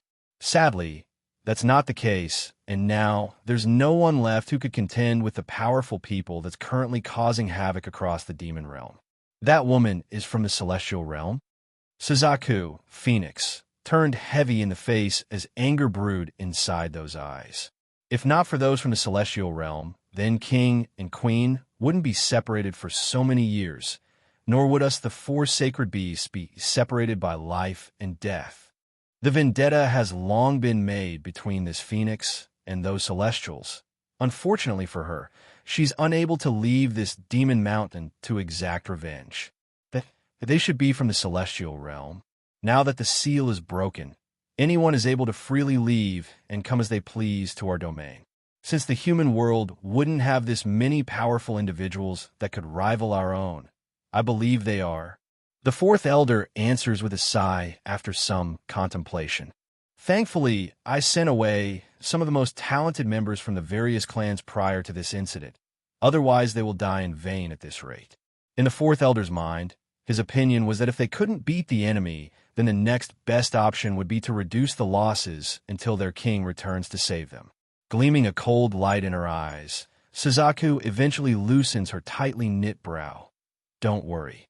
Although I can't leave this mountain, that doesn't mean I'm unable to fight. Lure those people here, and I will deal with them personally. The Demon Realm's Crisis. 3.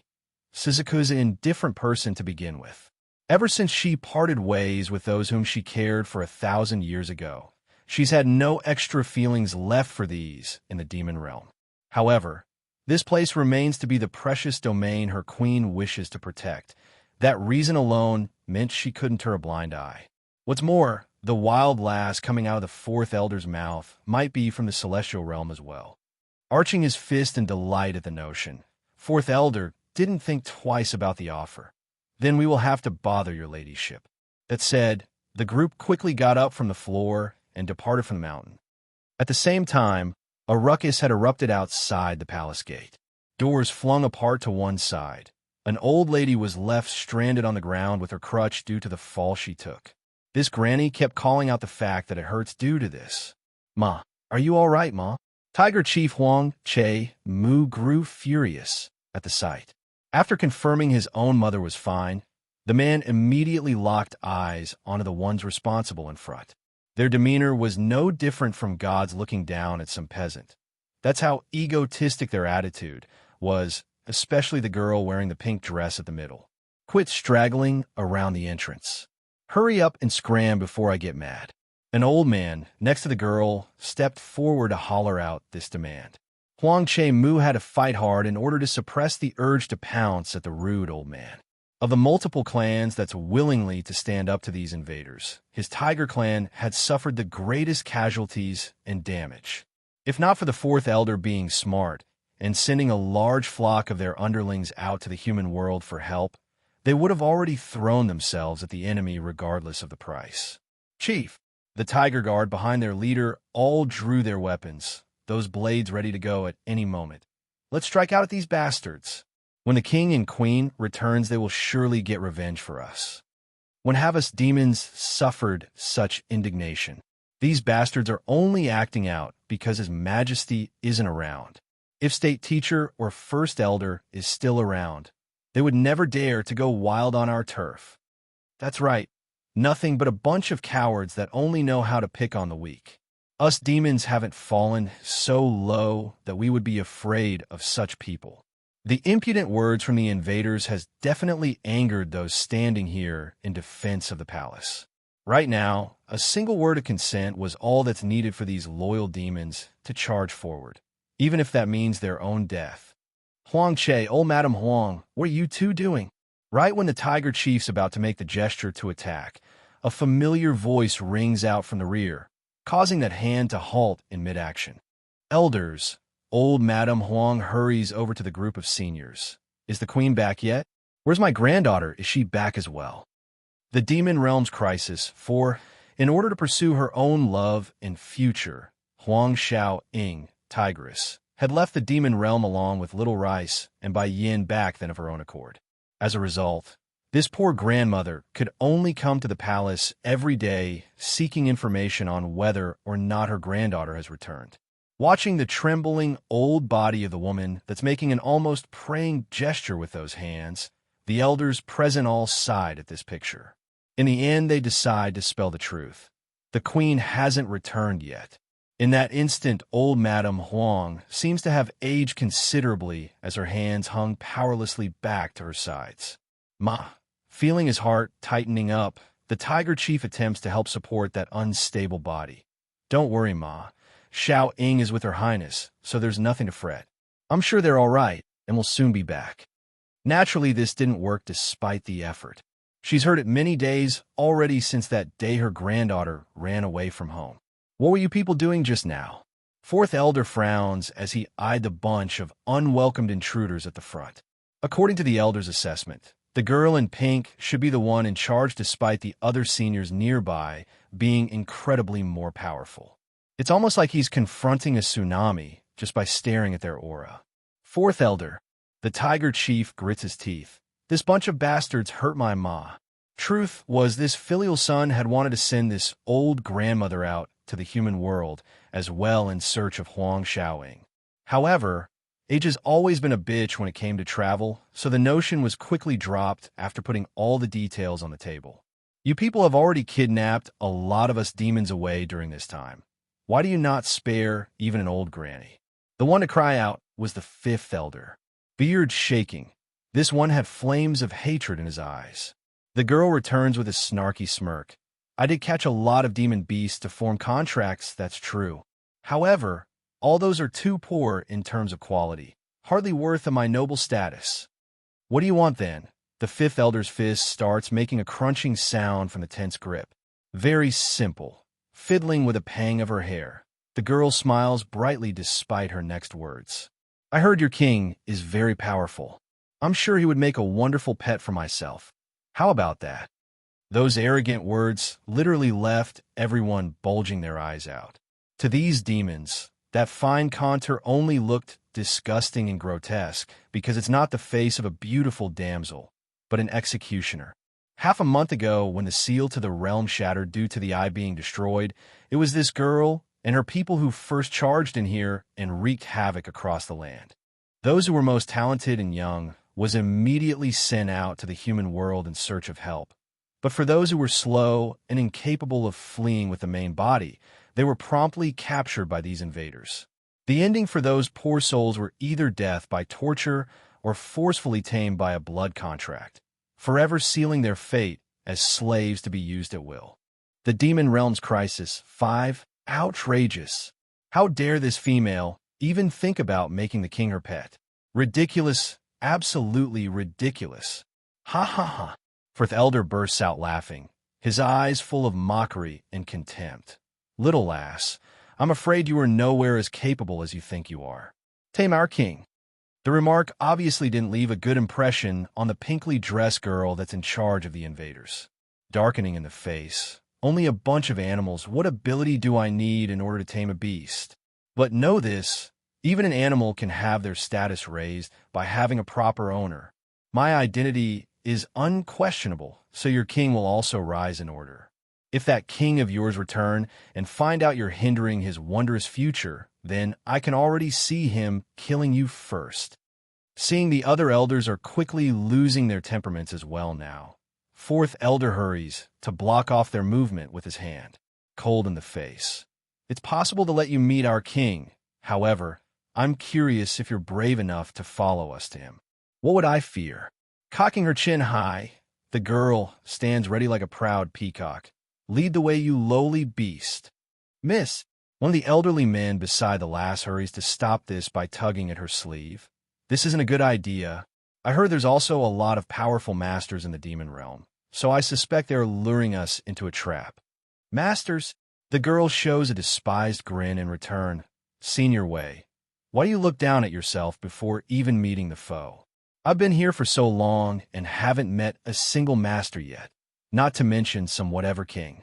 If that king does show himself, I will make him surrender to me for sure.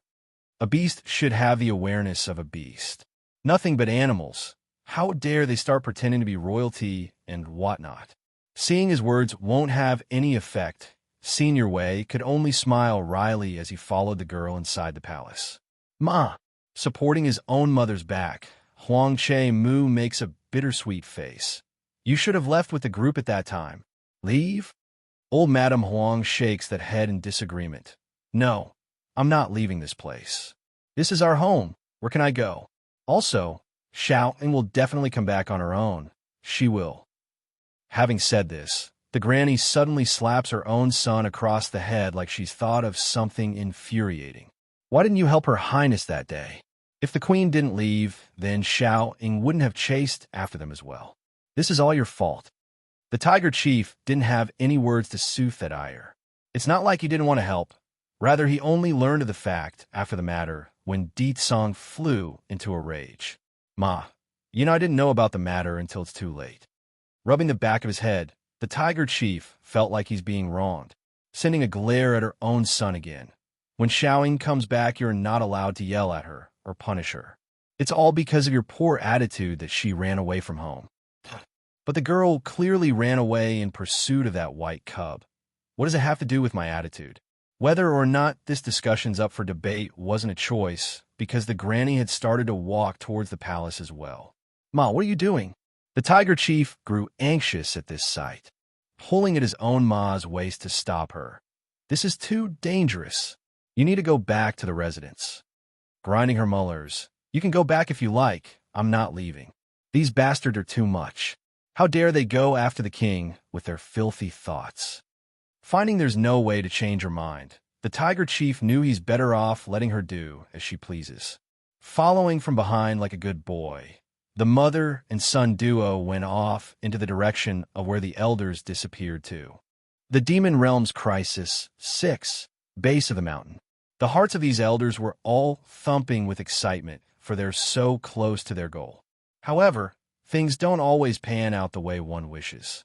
Right when they're about to head inside and succeed, Senior Wei promptly got hold of the girl in pink to stop their movement. You all are certain the king is inside this mountain? His eyes scanning the demon elders with suspicion. Growing heavy in the face, fourth elder flashes a beam of cunning in his eye. Of course he is. You only need to come with us to meet him. The senior chuckled at this blatant lie. Turning his attention back to the lady, a devious smirk appears. Miss, the terrain here is too complex and rough. You shouldn't bother yourself by going up this mountain. Since their king is going to be your pet anyways, have him come down instead. One should know who is the owner and who is the pet. This idea promptly causes the Missy to light up with glee in her already unpleasant face. She was being impatient earlier, so the notion of setting an example never even crossed her mind. That idea is perfectly logical. Where's your king? Tell him to get down here to see me. Whisking her sleeve as she took a seat at one of the tree stumps nearby, she looks down at the several demon elders whom were completely taken aback by this sudden turn of event. We were so close. Only one step away, only one step. If they go up the mountain, then Lady Suzaku can definitely slay these invaders. The demon elders all thought of something similar and dreaded their own failure. From what I see, your so-called king isn't even here in the demon realm. Am I right? Senior Wei begins mocking the other side with his smug grin. Stunned by this idea, the girl immediately swings her head around to the senior before turning back to the demon elders. One could clearly see the surge of anger swelling up from within. You old farts dare deceive me? Someone come tie these animals up. I like to see if their so-called king will come to save them or not. At the same time while that was occurring, a group of people had just arrived at the border between the human world and the demon realm. Yin, we're almost there. Deetsong's iris had sank in after seeing the mountains of corpses lying across the ground. I only left for a bit. How dare these people make a mess of my world? Bai Yin as well was showing a frown at this horrid sight. Where are the powerful masters of the demon realm? Shouldn't they at least defend the weaker demons? When flying over here, the group has already learned of the details and what's happening. According to the reports, there's a girl who suddenly barged into the demon realm after the seal was broken. Together with her followers, they captured every demon beast they could get their hands on. The strong would be forcibly bound to a blood contract to be used as slaves, the weak murdered without a second thought. That's the main reason for the huge flock of demons coming out to find Deetsong. They needed his help. Deetsong's complexion got heavy at his wife's question. The elite fighters have all been sent away to a secret domain for training, so they're not around to defend the realm. Aside from First Elder and State Teacher, there's no one capable of putting up a fight. Suzaku couldn't leave the mountain, so of course, she's not included in the man's equation. As to why Deetsong and his followers would be so careless as to leave their home base defenseless, that has to do with the seal as well. Over the years, no one could readily attack the demon realm due to the place being secluded from the rest of the world, making it almost pointless to keep exceptionally powerful individuals at ready. Batty Father, lighting up at his big blue eyes, Baishiachin shoots up like a kid who's found a new toy. I also want to go into that secret domain for training. I will enhance my strength and protect Mother. He's the Demon King, one. Okay. Raising his hand, Deetsong ruffles the boy's hair in consent. The main reason he didn't send his son into the secret domain before was mostly due to that being inside the boy's body. Now that it's being restrained using his own powers, there shouldn't be any problems for the time period. Demon Mountain. A group of guards now surrounds the members of the Elder Council, causing the atmosphere to be tense and critical. Ha ha! Fourth Elder suddenly breaks out into an eerie laugh of cunning. So what if our king isn't here? Now that we're at the Demon Mountain, you people can't do anything to us anyways, so long as we take a few more steps upwards. That's right, they are effective safe already due to Suzaku being only a few meters away from being able to attack. If they force their way out of this encirclement, then no harm would come to them. Growing heavy in the face, Senior Wei wasn't going to take that threat lightly. He's also sensing an ominous sensation when peering up towards the peak of the mountain, like something frightening lies in wait. Retreat. Waving his hand to order everyone to move, Fourth Elder knew this was their best opportunity to make a run for it. Sure enough, their assault easily catches one of the enemies off guard, thus creating an opening for their escape. Unfortunately, right when the elders were already steps away from reaching their goal of fleeing, an unexpected variable had caused them to turn around. It was old Madame Huang. The granny has been taken hostage by that Senior Wei with his deathly grip around the woman's throat. I heard you animals put a lot of emphasis on feelings. Don't tell me all of you are going to abandon this one to her fate? Ma! Huang Che-mu was the first to cry out after coming back to his sense. Inwardly, he was hating himself for not doing a better job of convincing his own ma of leaving instead of tagging along. Now, not only was everyone stuck in a situation as a result of his moment of softness, she's also in danger. Do you have no shame in threatening an elderly? Let her go now. The one speaking out was Third Elder, his voice seething with rage when eyeing the perpetrator. Senior Wei sneers at this. You think I'm stupid or something? I know very well you're trying to lure us into that mountain. I don't know what's in there, but my intuitions are telling me it's either a trap or something dangerous. If you want this old hag to live, then come down from there this instant. Changing in their faces to a fearful white, Fourth Elder and the rest never expected this old man to be so vigilant. Just getting close is enough to sense the danger. You let go of my ma. The Tiger Chief rushes the person with fire in the eye. However, before that punch could even make contact, Senior Wei's one little sweep of the hand was enough to send out a wave of force to subdue the enraged chief. Sprawled onto the floor like a beaten cat, Huang Che-mu could not budge an inch, only spewing blood from his mouth and making a deathly glare with those bloodshot eyes. Let go of my ma. Compared with her son's resentment and panicking appearance, old Madame Huang was rather calm there. She's experienced a lot over the long years of her life, so death wasn't something she's afraid of. You people think I'm afraid of death or something? You're wrong. Son, go back to the elder's side immediately. My granddaughter cannot be without family after my death. He's the Demon King, too. Old Madame Huang has no regrets about coming along. To this granny, these people are here to destroy her home, so of course she must stay and share the fate of this realm. Ma! Huang Che-mu cries out using an excruciating voice like his lungs about to give. He's listened to his mother all his life, but this time he couldn't, not by abandoning her. I told you to scram. The granny grew furious over her son's disobedience. Her eyebrows had long become white due to age, but now with this devastating event and her granddaughter's departure, old Madame Huang's previously well-maintained face was now haggard at this point. Want to go? Too bad for you people, leaving is not an option. Senior Wei mocks them with a sly grin. Think this over quickly. Watch me kill this old granny, or come down from that hill to save her. Pick before I make the choice. The elders present had all stopped in their footsteps by now up at the hill, their eyes watching the stubborn old madam and her son struggle. Grandpa Wei, the girl impatiently frowns. Why are we wasting time on these people? Let's just go right up and deal with them. There can't possibly be anything dangerous on a tiny mountain like this. Having said that, the lady then began to willfully walk towards where the demon elders are. However, the senior clearly didn't agree and promptly pulled her back in haste. Miss, my intuitions won't be wrong here. This mountain is shrouded in a heavy air and littered with traps. Without a proper trap master with us, we won't be able to ensure your safety.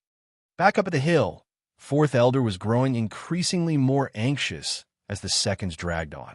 He's not able to stand idly by and watch the Tiger Chief and the old madam die in front of his eyes. That's not something he could get past his conscience. This time it looks like we won't be able to avoid this crisis. Fourth Elder smiles wryly as he resolutely walked towards the base again. Chief Huang, I still owe you a favor from before, so consider this as repayment. When his eyes fell upon the Tiger Chief again, the Elder's face looked helpless yet firm, like he's prepared to meet his fate. Although he's ranked fourth among the many elders in the palace, Fourth Elder was in fact the youngest of the batch. If not for his exceptional talent, he never would have been conscripted. As for the favor mentioned here, it was by coincidence, but he had suffered a serious injury at one point in his life. When that occurred, it was Huang Che-mu who inadvertently saved himself, hence the favor. Old Madame Huang was now starting to panic after seeing that figure coming down to them. What are you doing? Hurry and leave. I don't need anyone to save me. Despite that, the Fourth Elder didn't slow or become hesitant. In a blink of an eye, he's already at the mountain base again, causing the old madam to be filled with regret due to this ending. The granny doesn't fear death, but she does fear dragging down others with her due to a simple mistake she caused. That's a sin and a shame she wouldn't be able to put down. Senior Wei hasn't fallen so low to lose his humanity yet. Pushing the old granny aside with one palm strike, the old man zooms forward like a burst of lightning and instantly stood before the Fourth Elder. He's the Demon King 3. The Fourth Elder didn't have time to react due to the stiffness in him when confronting this overwhelming aura. Next thing he knew was a loud bang against his chest that caused himself to flinch backwards in pain, blood dripping down the corner of his mouth. Making a poignant smile, "You people from the celestial realm are only so much, and here I thought you would take my life with that strike. Impudent beast!" Senior Wei flew into a rage, his attacks coming down like a storm. Due to the Fourth Elder being prepared this time around, he did not get hit right away. Nevertheless, the tide still lies with the enemy, leaving the young Elder on the defensive. Bang! In a careless exchange, a hit lands and causes that already pained face to turn even whiter. Fourth Elder. Suddenly, a hand reaches over from the side and supports him from behind.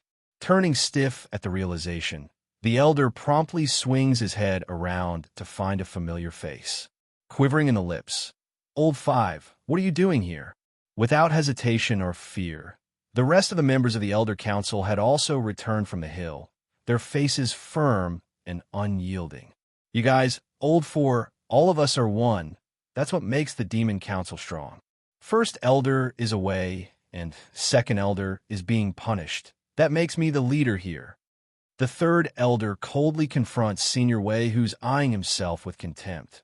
"So, we will leave together if we can, and if not, then we will perish here together." The Fourth Elder couldn't help but smile at his brethren's stubborn yet heartwarming decision. "Okay, we will live together or die together." The lady in pink didn't miss this scene. Caressing her chin in contemplation, "I knew animals are more emotional and closer together than us humans. Interesting. If I bind that Demon King with a blood bond, wouldn't that make the entire demon realm my slave? Yes, that will do nicely. But wait, wasn't the queen of these animals also a human?" Another old man nearby nods in affirmation. "Yes, that queen is a human." "Then that's a pity. If that person is a human, then she can't be my pet." The lady sighs at the notion. "I don't like others tarnishing my things, not even my pets. When I subdue the demon realm's queen, killing her is just a matter of a word. Demon beasts are known to protect their owner with ferocity. If I become their mistress, then they will surely obey my orders. Afterwards, I can just find that king another wife from among the batch of females. Miss, that demon king and the human woman seems to have produced a child as well." The old man explains with a furrowed forehead. "Child," the lady snarls, "if that child's talent is excellent, then it can stay, but if not, then remove it as well. What a shame for the demon king's bloodline to be tainted by a common woman." Although she too was a human and holds the demons here in contempt, but this lady couldn't deny that Deetsong must have a lineage superior to all the rest. And now it's being tarnished by an outside source. Regarding the dialogue between those two, the battling elders didn't hear it because they're far too focused on the enemy.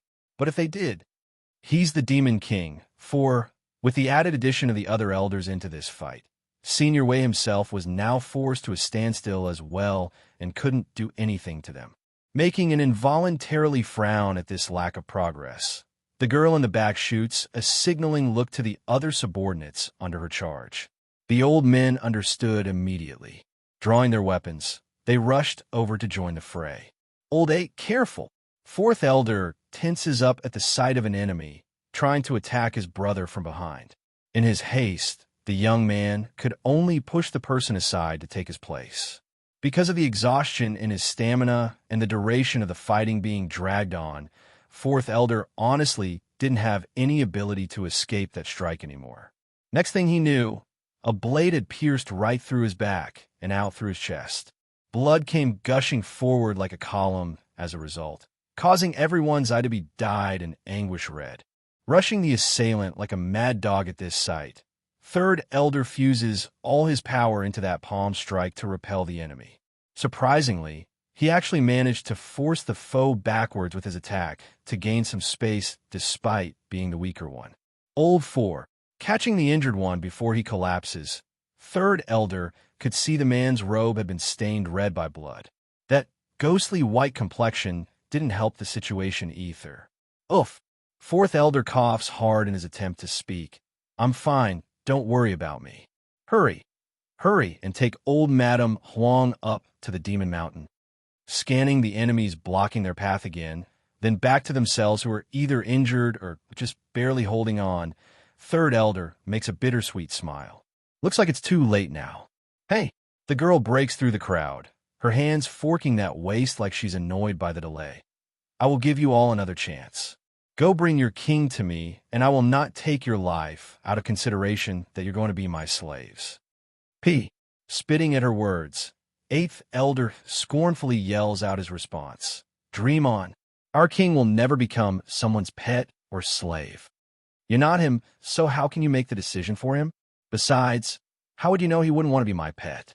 The lady sneered in contempt, saying it nicely he is the king of this realm, but saying it badly, then he's no more than livestock. He choo-choo, am of noble status. Him not being my pet is burying his talent, understand?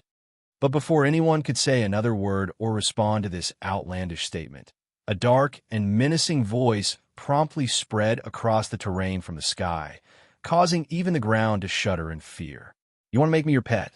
Greatly surprised, he choo-choo swings upward immediately to find the source. To her astonishment, that purplish figure and the eye's stunning face had left her speechless.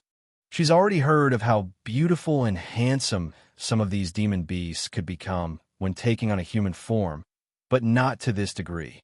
What a shame to think such a peerless face would belong to an animal. There's an unconcealed look of disappointment in the girl's eye for sure, but when she saw the female floating there next to the man next, her eyes promptly narrowed into a slit of hostility. The woman up there wore a long dress of red, stunning and beautiful. The pair was a match made in heaven. Needless to say, the second person was the mentioned queen and the one he choo-choo intends to kill. Mother, Bai Xiaoqin carefully climbs up from the golden dragon's back and points toward the girl below. Why does she want to make Batty father her pet? I'm worried that if she does, Batty father would be so grossed out that he won't be able to eat. He's the Demon King. 5. Bai Xiaoqin's voice may be very childish and downright innocent sounding. Yet it's damning and irritating to this he choo-choo. Grandpa Wei, grinding her teeth with a livid face, the lady howls out her command. Nodding at that, the senior knew what must be done, scanning the excited demon elders, then at the Demon King's face up in the sky.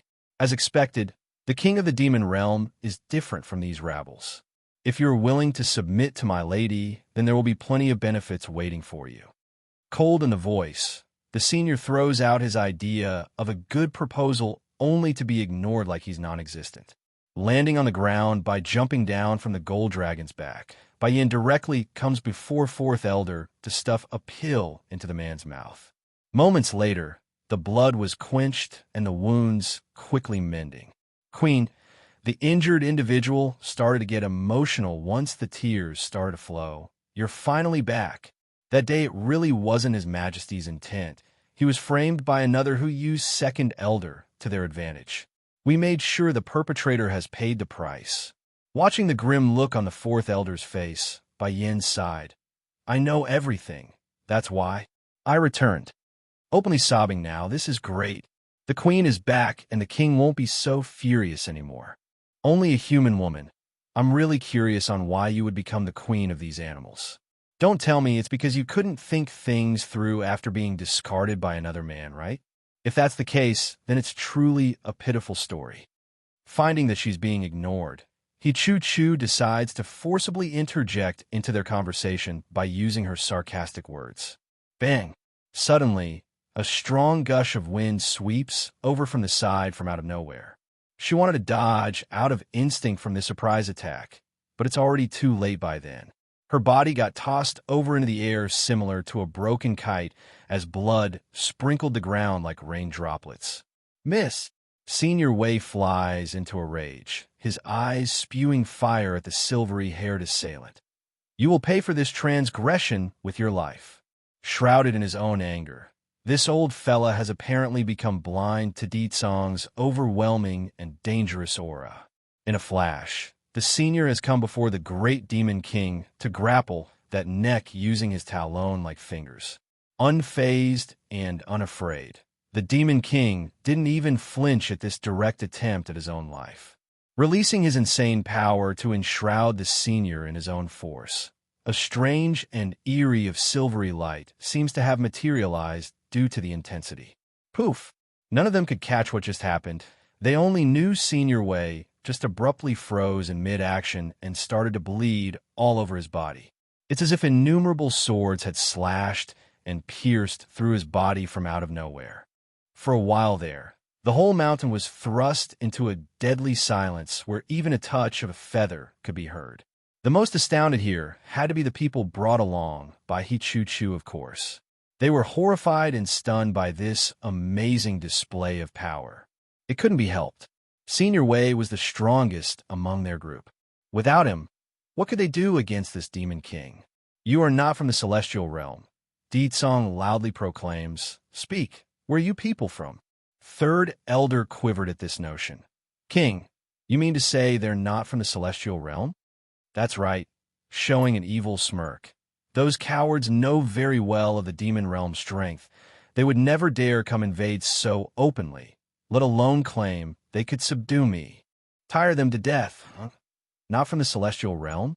Everyone had to take a momentary pause to take in this astounding news. If she's not from the celestial realm, then where? Another higher realm?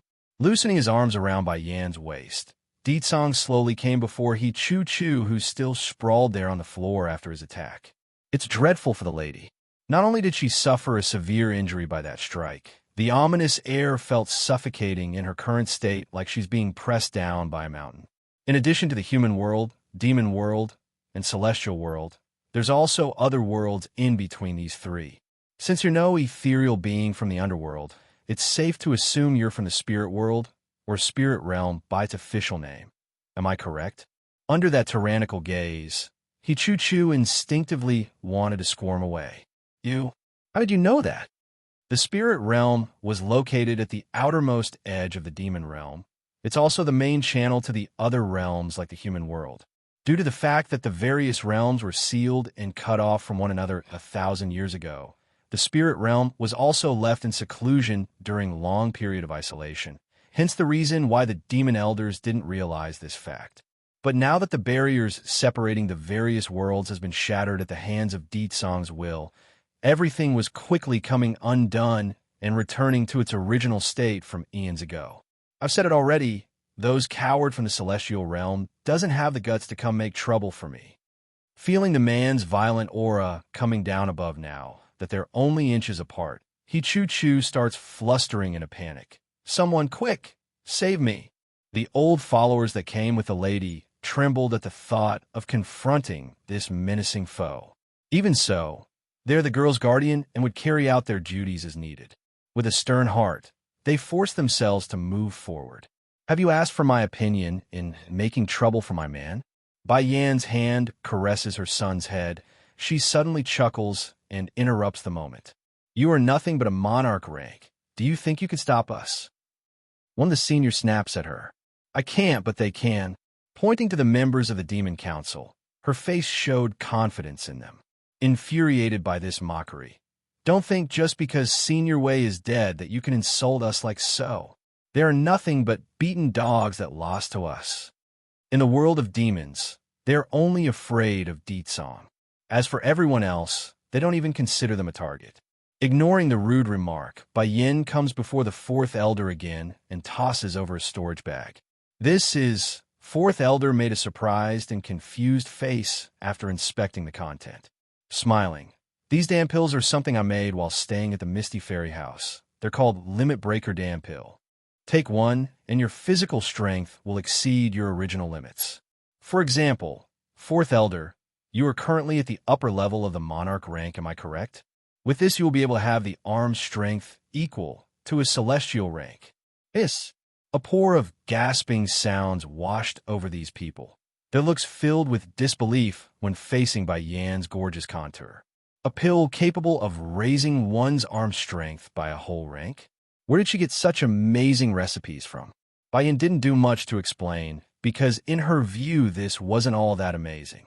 Sure, it does bring the user's physical strength up by a whole rank after consumption, but this 7th grade alchemic pill doesn't truly change one's inner power, making it somewhat superficial after the expiration period. Also, the other one in there is a type of 8th grade alchemic pill called Mending Dan Pill. You guys saw its effect earlier already when I threw one into Fourth Elder's mouth. It can speed up one's recovery if consumed. Tire them to death, too, Bai Yin smiles devilishly. In addition to those two, there are also a couple of other pills in there.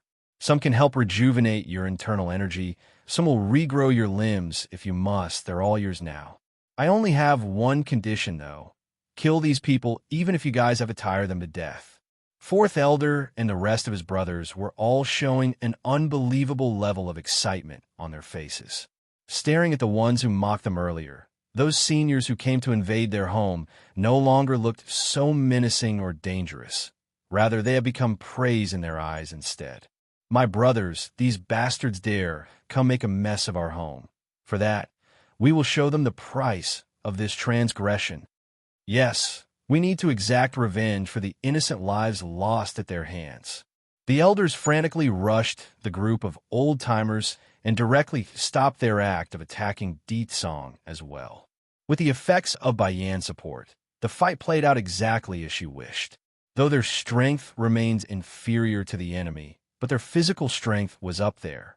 Besides, no injury mattered anymore aside from a direct death blow. At the same time, it's unsure where the kid managed to find a bench, but Bai Xiaochen had managed to take a seat with a bottle of pills in hand. His image right now was no different from a boy currently in the theaters munching on popcorn. Talk about ridiculous. Dragoni too. As the young lass watched her friend's yummy appearance, her mouth just could resist salivating. Thankfully, the little steam bun didn't act like his usual gluttonous self. Here one for you. These are snacks Mother made for me, so I have a lot here. Towards the opposite sex around his age, Bai Xiaochen had always been very generous, especially when his lifelong dream was to get a lovely little sister. Thank you, Your Highness. All smiles in the eye, Dragoni happily sat down on a bench with the boy while they watched the show play it. The old seniors were getting more and more desperate as the situation dragged out right now. Ignoring the fact that the Demon Elders has a huge advantage due to the stash of replenishments lying around, the arm strength has either become on par with their own or even surpassed some of them. At the rate they're going, it's just a matter of time before they fall. Miss, we really can't hold on anymore. A yellowed-robed senior makes a bitter smile. Like her subordinates, Hichu-Chu was also showing despair on the face. How can this woman come up with so many powerful Dan pills? And her son and the little maid is able to use them as snacks? This is ridiculous. Even back in the spirit realm, most of the people of power would break their heads for a single one. Don't stop, keep fighting. Jumping up from his bench, as soon as he saw the foe ready to make a run for it, Bai Xiaochen forks those tiny arms around his waist like a bratty child. These bad people wanted to make my batty father his pet and disperse our family. They are not allowed to leave. As the little prince of the demon world, his words held a lot of weight. Therefore, Fourth Elder and his brothers didn't stop their attacks at all and increased the intensity even. Tire them to death. 3. No matter how strong a cultivator was, they're no different from an average martial artist once their internal energies has been exhausted. And sure enough, the weaker guards that came with Chu were the first to fall after they depleted their strength. Poof! Finally, after a few more rounds of exchanges, one of the seniors eventually succumbed to Fourth Elder's blade. Piercing right through the person's chest, blood dyed the senior's clothing as he fell lifelessly out of the sky and onto the ground. Aside from the eerie thud made by the impacting flesh, there's nothing else, not even a scream or cry for help. Run! The other old fellas wanted to flee as soon as they saw the worsening situation. Unfortunately for them, though, Fourth Elder and his brothers weren't going to let them escape since they're well prepared for this outcome. As soon as they made a turn, the demon elders had already formed an encircling formation, blocking their path of escape. Want to run? Didn't you people claim you're going to make our king into your Mrs. Pet? What now? Why run? In that instant, the old seniors were all ghostly white upon recognizing their predicament. With no path left for escape, their eyes inexplicably fell upon the demon mountain where it remains unguarded. Perhaps this demon mountain is our only chance of survival. Not going to think it through, since the last wisp of hope now lies before their very eyes. These old-timers didn't hesitate and rush for their impending doom without realizing it. Fourth Elder and his brothers didn't chase them at this point, of course. Crossing their arms around their chest, these people were quite happy to see the enemy running up the hill. This is your own fault. Fourth Elder smirks sarcastically at the group, as if they will live after stepping into the demon mountain. Exactly at the same time as his words came forward, a loud bird cry rang out from the mountain while a beam of flaming heat bursts upward to enshroud the entire landscape. In the midst of the flames, a huge vermilion bird spans her wings to rise up into the sky, causing the temperature to reach a hellish level. Towards this sudden twist of event, the trespassers only felt horror and disbelief. It's over. For a time, this thought was all that was inside the group's head. They wanted to flee for their lives at this incredible enemy, but their legs wouldn't budge. In fact, the area around their crotch had become wet due to the urine coming out of their private parts. What came next was devastating for those suffering the brunt of that heat wave. Suzaku didn't hold anything back with her powers. Fanning out her wings again, it only took a mere moment before her flames blew over to completely incinerate the foes. Chu was absolutely stunned by this overwhelming display of force. The sole reason she survived and didn't die along with her subordinates was the fact that they abandoned her when they fled up the hill. And now, she's alone and without help. Queen, coming back to attention, old Madame Huang was the first to break the mood with her outcry. Emotional in the face, "My granddaughter is showing with you?" Turning to face the granny, Bai Yin answers with a frank tone, "She's fine. You don't have to worry. I left little Rice and Xiao Ying back in the human world, so they're very safe right now. I will pick them up later once this is over." Tire them to death. 5. Queen, you're finally back. Breaking out into a chuckle, Bai Yin just couldn't resist after seeing that funny picture of Suzaku acting like a wife that's been left behind. "Yes, Suzaku, I'm back now. I've also found Azure Dragon now, so there's only Black Turtle left who's missing." "Really?" Suzaku's eyes lit up, her smile dauntingly bright. "It looks like I'm one step closer from leaving this mountain now. But Queen, is Azure Dragon well?" After a momentary pause of musing, Bai Yin decides to keep the fact that their friend Azure Dragon has now been reborn as a female. It couldn't be helped. She's afraid this bird wouldn't be able to take the news and faint on the spot. "Don't worry, Azure Dragon is fine." "That's good then," heaving a long sigh of relief. "Queen, I need to bring you to meet two people." Blinking her eyes at first, Bai Yin was taken aback by the suddenness of this request. However, towards that serious face, she couldn't refuse. Making a slight nod, "All right, lead the way. Come, Dragoni, we'll go and watch too." tagging along with the little lass in hand. Bai Xiaqin led his partner up the demon mountain using those small little feet of his. Taking this all in from behind, Fourth Elder was rather puzzled and confused by the little prince's behavior. When did His Highness have such a good relationship with the little dragon girl? If I remember correctly, wasn't he afraid of getting anywhere near her after she kissed him on the cheek that one time? I guess children will always be children. They will forget something after a short period of time. Even from afar, Bai Yin could already hear the wailing cries of Jun Ruching, as well as another male and female howling out in pain. It's eerie and creepy to the ear. Note: Jun Ruching is the fox woman who attempted to steal the queen position from Bai Yin, and the first to be imprisoned inside this burning flame. What did the other two do? But before she could ask that question aloud, the answer had already presented itself before her very eyes. Inside the burning flame, the unknown woman's face and body had become transparently white due to the continuous torture. Despite this fact, her soul continues to persist after so long. As for the male that's also inside, that face looked ordinary and simple. However, that aura told Bai Yin exactly who this person was. Is he the man posing as Di Tsong?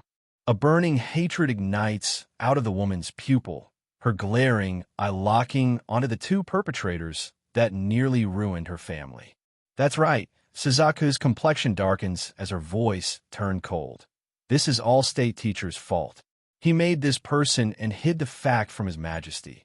That's why there is the misunderstanding. As for the other female, she's a woman who's fancies the king and the one who instructed this guy to frame the king. And pausing for a moment, she's the one who ordered the palace guards to hunt you down. It's her. Truth was Suzaku felt very guilty regarding the whole fiasco. The first reason being Little Rice had come to her prior to Bai Yan's departure from the palace and asked about the possibility of someone impersonating one's aura and scent. Naturally, Suzaku denied the idea and found it ridiculous. If only I had the same ability as state teacher, then I would have known it's possible and not let things reach that point. Remove the flames for now. I want to talk to them. Bai Yin didn't bother hiding any of the negative feelings she held for these two and sternly gave the order. Okay. Retracting the flame like the obedient follower that she was, Suzaku allowed two of the three transparent souls to fall out of the air and onto the ground. Chapter 832, Tire Them to Death 6. In light of herself gasping for air now that she's free, Qing Shui, second snake woman, only needed a glance to recognize Bai Yin's face in that moment. Somehow her face had gotten even whiter despite being nothing but a soul right now. She's back? Did His Majesty really convince her to return? But how? She shouldn't have, considering that huge misunderstanding. What's more, this human woman would never forgive the king with her personality. She just won't. Qing Shui's voice started to stutter, making it almost impossible for that tongue to spell out a single proper sentence. All menacing in the face, Bai Yin meets the other side's gaze. What? Surprised to see me? Or are you surprised by the fact that I would return so soon? Tightly biting down on her lower lip, Qing Shui's body trembled incessantly under that light battering of the mountain breeze. No need to fret, I'll tell you. It's actually quite simple, in fact. Slowly coming up to the snake demoness, I was indeed very angry that day and didn't think things through. Adding in the fact that I got no explanation from Ditsong that month, I left without a second thought. But you forgot something important, and that is his feelings for me.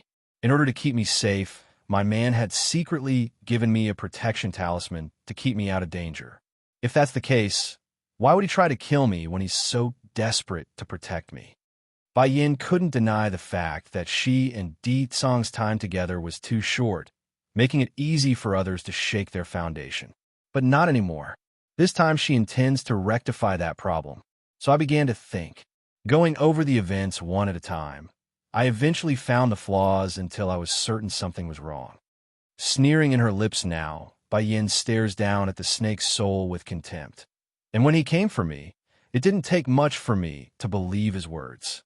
Well, explanation was honestly not needed back then.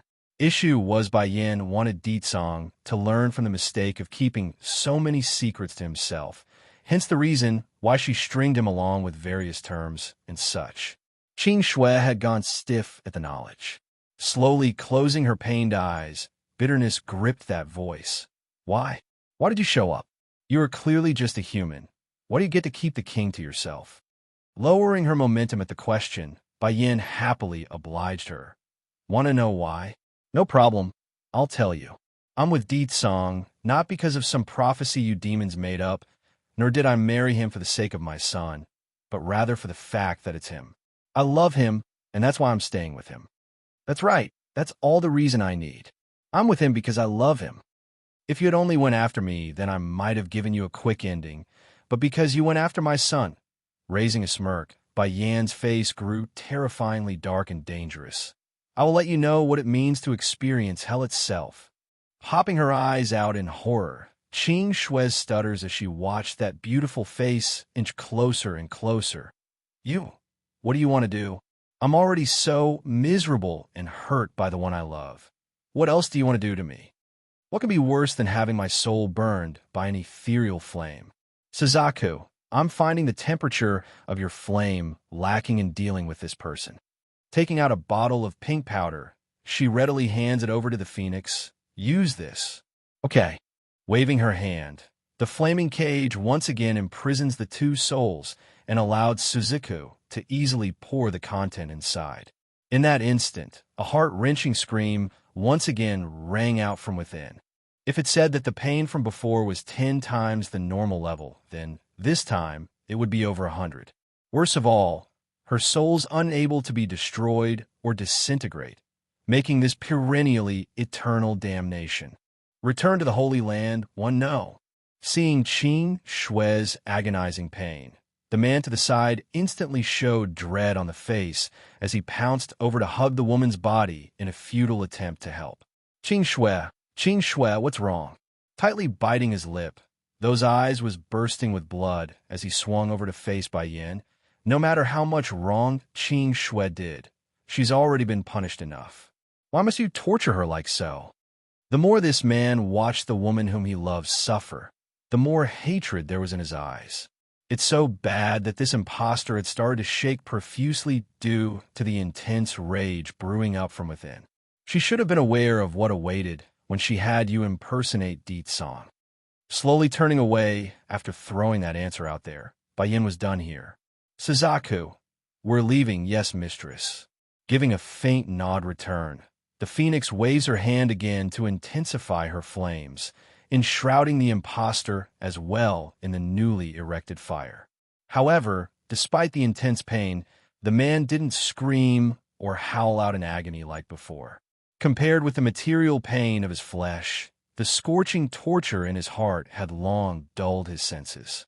Right now, there's only sadness and pity in his eyes when facing Qing Shui.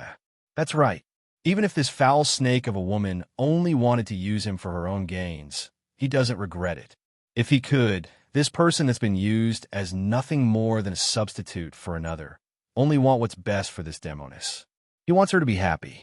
Sadly, life and fate doesn't always pan out the way it does in the stories. Not only did his perseverance and heart not move Bai Yin or her party, it didn't move Qing Shui either, because this wretched snake never had him in her eyes, even when things have come this far.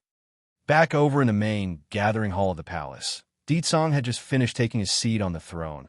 Where did State Teacher and First Elder go? Coming up to answer was Third Elder, arching his fist in compliance. This we do not know. State Teacher only left behind word that he needs to go do something important and requires the help of a celestial rank person to accompany him. That's why First Elder left with him. Important matter to do. Arching a brow, Di Song's cold expression began to turn into a frown. I understand then. Also, go tell Second Elder and Fire Plume to crawl over to the Demon Mountain. Tell them not to come back until my wife forgives them, and if they can't. The Demon King's expression got dark and menacing to deliver what he meant despite not uttering the last bit. Third Elder began to shudder all over at this notion. He understands the time of judgment has come for those two. If Bai Yin doesn't forgive them, well, the only outcome would either be banishment or something worse. Yes, my king. All nervous in his retreat, The third elder did as ordered and passed on the message to the two. Unlike the usual peace and quietness that's become norm for the Demon Mountain, a crowd of onlookers had gathered at the base to watch the unfolding event. In the middle was an old senior and a younger-looking man, both crawling on the ground with a bundle of bamboo on their back to act as weight. Even for second elder, who has lived a very long life considering his age, he couldn't deny this was shamefully embarrassing. Fire Plume coughs awkwardly. Second elder, are you able to continue? Gritting his own teeth due to shame. Don't mind me. This is our fault to begin with, that the queen ran away from home. That said, the pair didn't say any more useless words and focused on their arduous trek up the mountain path. Due to the long periods of lacking maintenance, the ground had long been overgrown with shrubs and thorny plants. As a result, their knees and clothes had begun to rip and bleed from the scratches installed by the greenery. For the onlookers who came to witness this event, they didn't have the courage to follow the pair up the mountain due to the fact that it's Suzuko's territory. However, this degrading image was now firmly ingrained onto their minds and became a laughingstock among the common folks of the demon realm for hundreds of years to come. Return to the Holy Land, too, Suzuka. While inside the dainty-looking bamboo cabin, Bayin was just in the middle of watching her son and Dragoni playing out in the front yard when she overheard the commotion. What's happening outside? Why is there so much noise? Go have a look. Yes. Arching her first, the Phoenix woman left as told to investigate, only to return not long afterwards. Hesitant in her voice. Queen, there are two people outside wanting to meet you. Looking for me? Raising a brow, Bayin was rather surprised by the answer. I'll go out and meet them then. Getting up from the chair, Bayin casually strolled out of the cabin to find two unexpected people quivering at her entrance. Perhaps it's the fact that they had climbed up the mountain in such an indignant manner, but those kneecaps had already been ridden with blood, thus leaving a trail behind themselves as well. What are you two doing? Slightly furrowing her brow, Bayin snaps at the two men. Pale in the face, second elder uncomfortably answers first. Queen, I am here to atone for my sin. That day, I foolishly believed in that impostor's word and caused a misunderstanding between you and His Majesty. Everything is my fault. I am willing to bear any form of punishment you see fit. Please punish me. No, Queen, the fault is mine and not second elder's. His Majesty ordered me to bring you word of his departure in order to lift the seal, but I got careless and mishandled the mission. This is all my fault. Please punish me instead. Kneeling there with tears slobbering up his face, Fire Plume held nothing back and pulled one of the bamboo sticks out from his back. Presenting it before his queen, it's obvious he wants her to whip him with the damn thing. But words are words. When the item finally left his hand after Bayin picked it up, his body inherently froze over for the impending strike. Yet, nothing came of it. There's no pain or the sound of bamboo hitting his flesh, nor are there any words of scolding or curses, just an uncomfortable silence as he hung his head low. Did you suffer a lot when crawling up here? It was Bayin who eventually broke the awkward moment with her words. Chew, Queen. Fire Plume looks up in confusion, unsure what to make of that. In that case, then your crimes have been atoned. Bayin has always been a person who holds a clear line on what's right and wrong, meaning she would only target those whom wishes her harm. What's more, does she even have the right to get angry at these two when she herself was fooled into those lies? Of course not. Fire Plume, on the other hand, was stiff as a rock right now, despite the goodwill. This loyal subordinate of Deetsong's just couldn't believe he's going to be let off the hook this easily. In fact, this Birdman has prepared for the worst. The bare minimum would be a long session of being whipped until their skin was bleeding, or at least lose half their life in the process. Getting annoyed in the face after getting no reaction from the two. What? Do you want me to help lift you two up or something? Sure enough, the fierce voice finally knocked them both out of the dazed state. Jerking up in his haste, Fire Plume suddenly found himself unable to steady his legs due to the scrapes he suffered so far. Even so, he continues to force that shaky leg to remain standing in light of how awkward and funny he appears. If one had to describe his appearance, it would be like a duck squatting around after being tired out. Unable to bear this ridiculous picture, Bayin rolls her eyes and points to the stone stools nearby. Sit over there and rest. Once the both of you are better, then go back. Return to the Holy Land. 3. Moved to tears by this point, Fire Plume was filled with gratitude based on the face he was making. Queen, the great mercy you showed me today will never be forgotten. If Her Highness didn't forgive me, then the king will never keep me around. If that's the case, the only outcome would be banishment from the demon realm. This matter is not yours or Second Elder's fault to begin with. If they can blind me to the truth, then what right do I have to blame you two? Smiling on the face, Bayin comments bitterly. Besides, the loyalty you showed me isn't going unnoticed. Just keep being true to Deet Song in the future, as you've always been. Coming down to take a seat on the stone stool now, it was Second Elder who spoke next. Queen, you forgiving us is your open-heartedness, but I won't forgive myself. From now here on forward, I will use my loyalty to prove my worth. Sighing at their persistence, here, these 2 pills are for your knees. Take it and quickly heal up so you can go back down the mountain. Suzuka doesn't like being disturbed. After her saying that, Bayin then tosses the 2 pills over and returned to her resting spot inside the bamboo cabin. But unlike her mistress, though, the Phoenix woman didn't go inside. She merely continues to stand there staring down at the 2 men like she's seeing some filthy peasant. Wham! From out of the blue, she actually kicks them both in the shin after seeing they had ingested the medicine. Lady Sita, gasping over the wincing pain, Second Elder pathetically looks at the lady in an unsure manner what to do. When something like that happened back then, why did you not come find me first? Gnashing her teeth, she snaps at them both. Squirming at the interrogation, the senior somehow became smaller in terms of size. It's the king. No, wait, it's the imposter. He wouldn't let me tell anyone, including First Elder and you, Lady Suzuka. He said he didn't want the news landing in the queen's ear. Stupid. Seething at this point upon hearing that ridiculous answer. If Her Highness didn't forgive you, then it wouldn't be just a kick. Since your wounds are healed now, Scram, I don't want to see your faces. That's no different from amnesty for the pair. Scrambling to get off their butts, Second Elder and Fire Plume practically fled like a ferocious predator was behind their back. In a blink of an eye and plenty of dust cloud in their wake, the 2 was gone and without a trace. Going back inside, once they're out of sight, Suzuku had already shed away the stern and heavy air she had, leaving only a smudge of grievance on that face. Queen, I only wanted to give them a lesson for their stupid behavior. You wouldn't blame me, would you? Turning her head with a chuckle. You are only just angry. Are you better now that it's vented? Suzaku immediately nodded, and her eyes became cautious. Queen, are you going to stay for good now that you're back? Raising a smile, Bayin frankly answers her. Unfortunately, I need to leave the demon realm for another trip. Don't worry, I will be back soon. Though she's still not happy that her mistress was leaving for another time, but it still warms her heart that it's a brief one and that Bayin would return. From the initial frown, the phoenix was now blooming a genuine smile.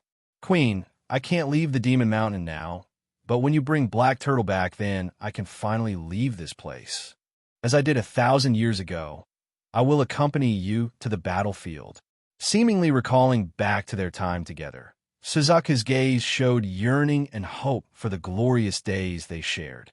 Return to the Holy Land for Shachin Dragoni, let's go. One hand holding her son, the other holding the Missy, Bayin was all smiles on the face as she led them to the doorway.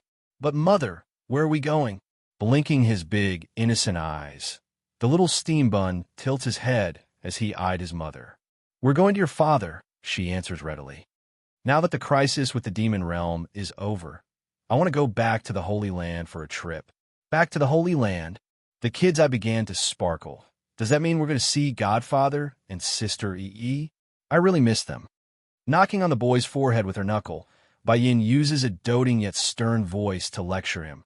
How many times have I told you not to call your Godfather's sister that way? If you call her Sister E, then it would demote her by a generation. Covering his head with both hands, by Xiachen sounded pitiful and wronged. But, sister, you won't let me call her Annie, otherwise she won't make fire with me. Quickly realizing the mistake he did there, the little steam bun hurries to backpedal on his own words. You've heard me wrong, mother. I didn't say anything about fire. No need to explain.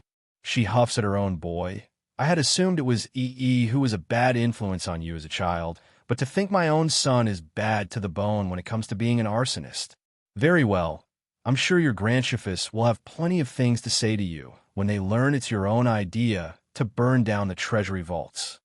Mother, making a scared and aggrieved face, the kid pulls at his own mother's sleeve as a form of pleading. Please don't tell them. I know I'm wrong. Caressing her own chin, I'll decide based on my mood. That said, Bayan didn't delay the trip any longer and walked for the outside while donning that cheerful smile of hers. Inside the throne hall, Di-Tsang continues to stare down at the uneasy-looking subjects of his. Due to that overwhelming aura that's enveloping them all, most had long been drenched in sweat purely out of reflex, and not because they are worried for their lives. Then suddenly, a ray of shining hope has come to save them from the uncomfortable situation. Gorgeous in her rosy red dress, the Demon King didn't need any form of urging to fly over to sweep this woman into his embrace. How come you're here? Didn't I tell you to rest at the Demon Mountain while I finish up here? Gentle as ever in his tone, Di-Tsang never ceases to amaze his subordinates on how quickly his attitude could change when presented with their queen. Actually, I've come to tell you something. I need to go back to the Holy Land for a while. Clearly unwilling based on the initial frown, the great Demon King nevertheless relented and raised a brilliant smirk like he's thought of something devious. Okay, I will accompany you. No need. Shaking her head, Bayan blankly refuses the offer. I'll be back real quick. You don't need to deliberately come with me. I'm sure there's still a lot of things for you to take care of here. In that moment, Bayan's brain unconsciously recalled back to the message the Lord of the Holy Land left her prior to her initial departure. And now, she and Di-Tsang's strength has become too far apart. In order to keep up with him, Bayan must improve if she wishes to fight alongside him in the future. And to achieve that, the only solution would be to return to the Holy Land. Are you afraid I would fight with Chewy Foam? The man's voice sounded all sour and jealous. Di-Tsang understands very well that person holds an unusual position within his wife's heart, mainly for the fact that Chewy Foam was there during Bayan's hardest period while he himself remains out of the picture. That fact remains a threat, and he didn't like it. Be the judge, one. As soon as Di-Tsang's words were finished, the woman in front of him had already tiptoed that feet to sink her rosy red lips onto his. By combining two of her fingers against that chin, the picture was akin to Bayan taking advantage of her man and not the other way around like usual. An eternity later, be good. I'll be soon, so stay here and wait for me. Despite this tone being no different than that of an owner comforting their pet, it's damn well good enough to make this wife-slave numb to his feet. Unable to refuse that request, the man's voice falls into a whisper. Okay, I'll come find you after I finish my business here in the demon realm. Nodding with a smile, Bayan lets go and turns around. Xiachen, Dragoni, we're leaving for the Holy Land now. Batty father, Xiachen suddenly runs forward to confront his old man, those eyes shining like a twinkling star. Don't forget what you promised me. I will come back after I go see Godfather and my grandchiefess. At that time, you must send me to the secret domain for training. Actually breaking out in laughter, the Demon King smiles proudly at his own boy. When have I not kept my promises to you? When you come back, I'll personally send you to the secret domain for training. Okay, that brought on a wave of smiles to the kid, making him all the more adorable at the moment. I will strive to enhance my strength until I can become Mother's Wing. I will shelter her from the rain and wind. Determined and firm, those big eyes left no room for doubt because he meant it. As long as I can protect Mother, then I'm not afraid of anything, let alone some secret domain. Bayan had wanted to speak up to stop this situation multiple times, but when seeing how excited her son has become, she just couldn't bear to crush that hope. Perhaps able to sense his wife's mood as well, Deetsong's next action was to wrap his hands around her shoulder in a reassuring manner. Don't worry, he won't be in any danger. He's the prince of the demon world. His responsibility is to protect his mother and sister. That's something he can't avoid. Shooting a look at her own man regarding the last bit. Where is his sister? Grinning like a sly fox that he was, Deetsong's ambiguous voice easily gave away his scheme. We can make one any time you like. In that instant, Bai Yan's ear had directly turned a feverish red. Making a cough, this embarrassed woman didn't want to meet that yearning gaze, because if she does, she fears this perverted bastard would just rip into her clothes and carry out the deed. It's getting late already. I should leave now.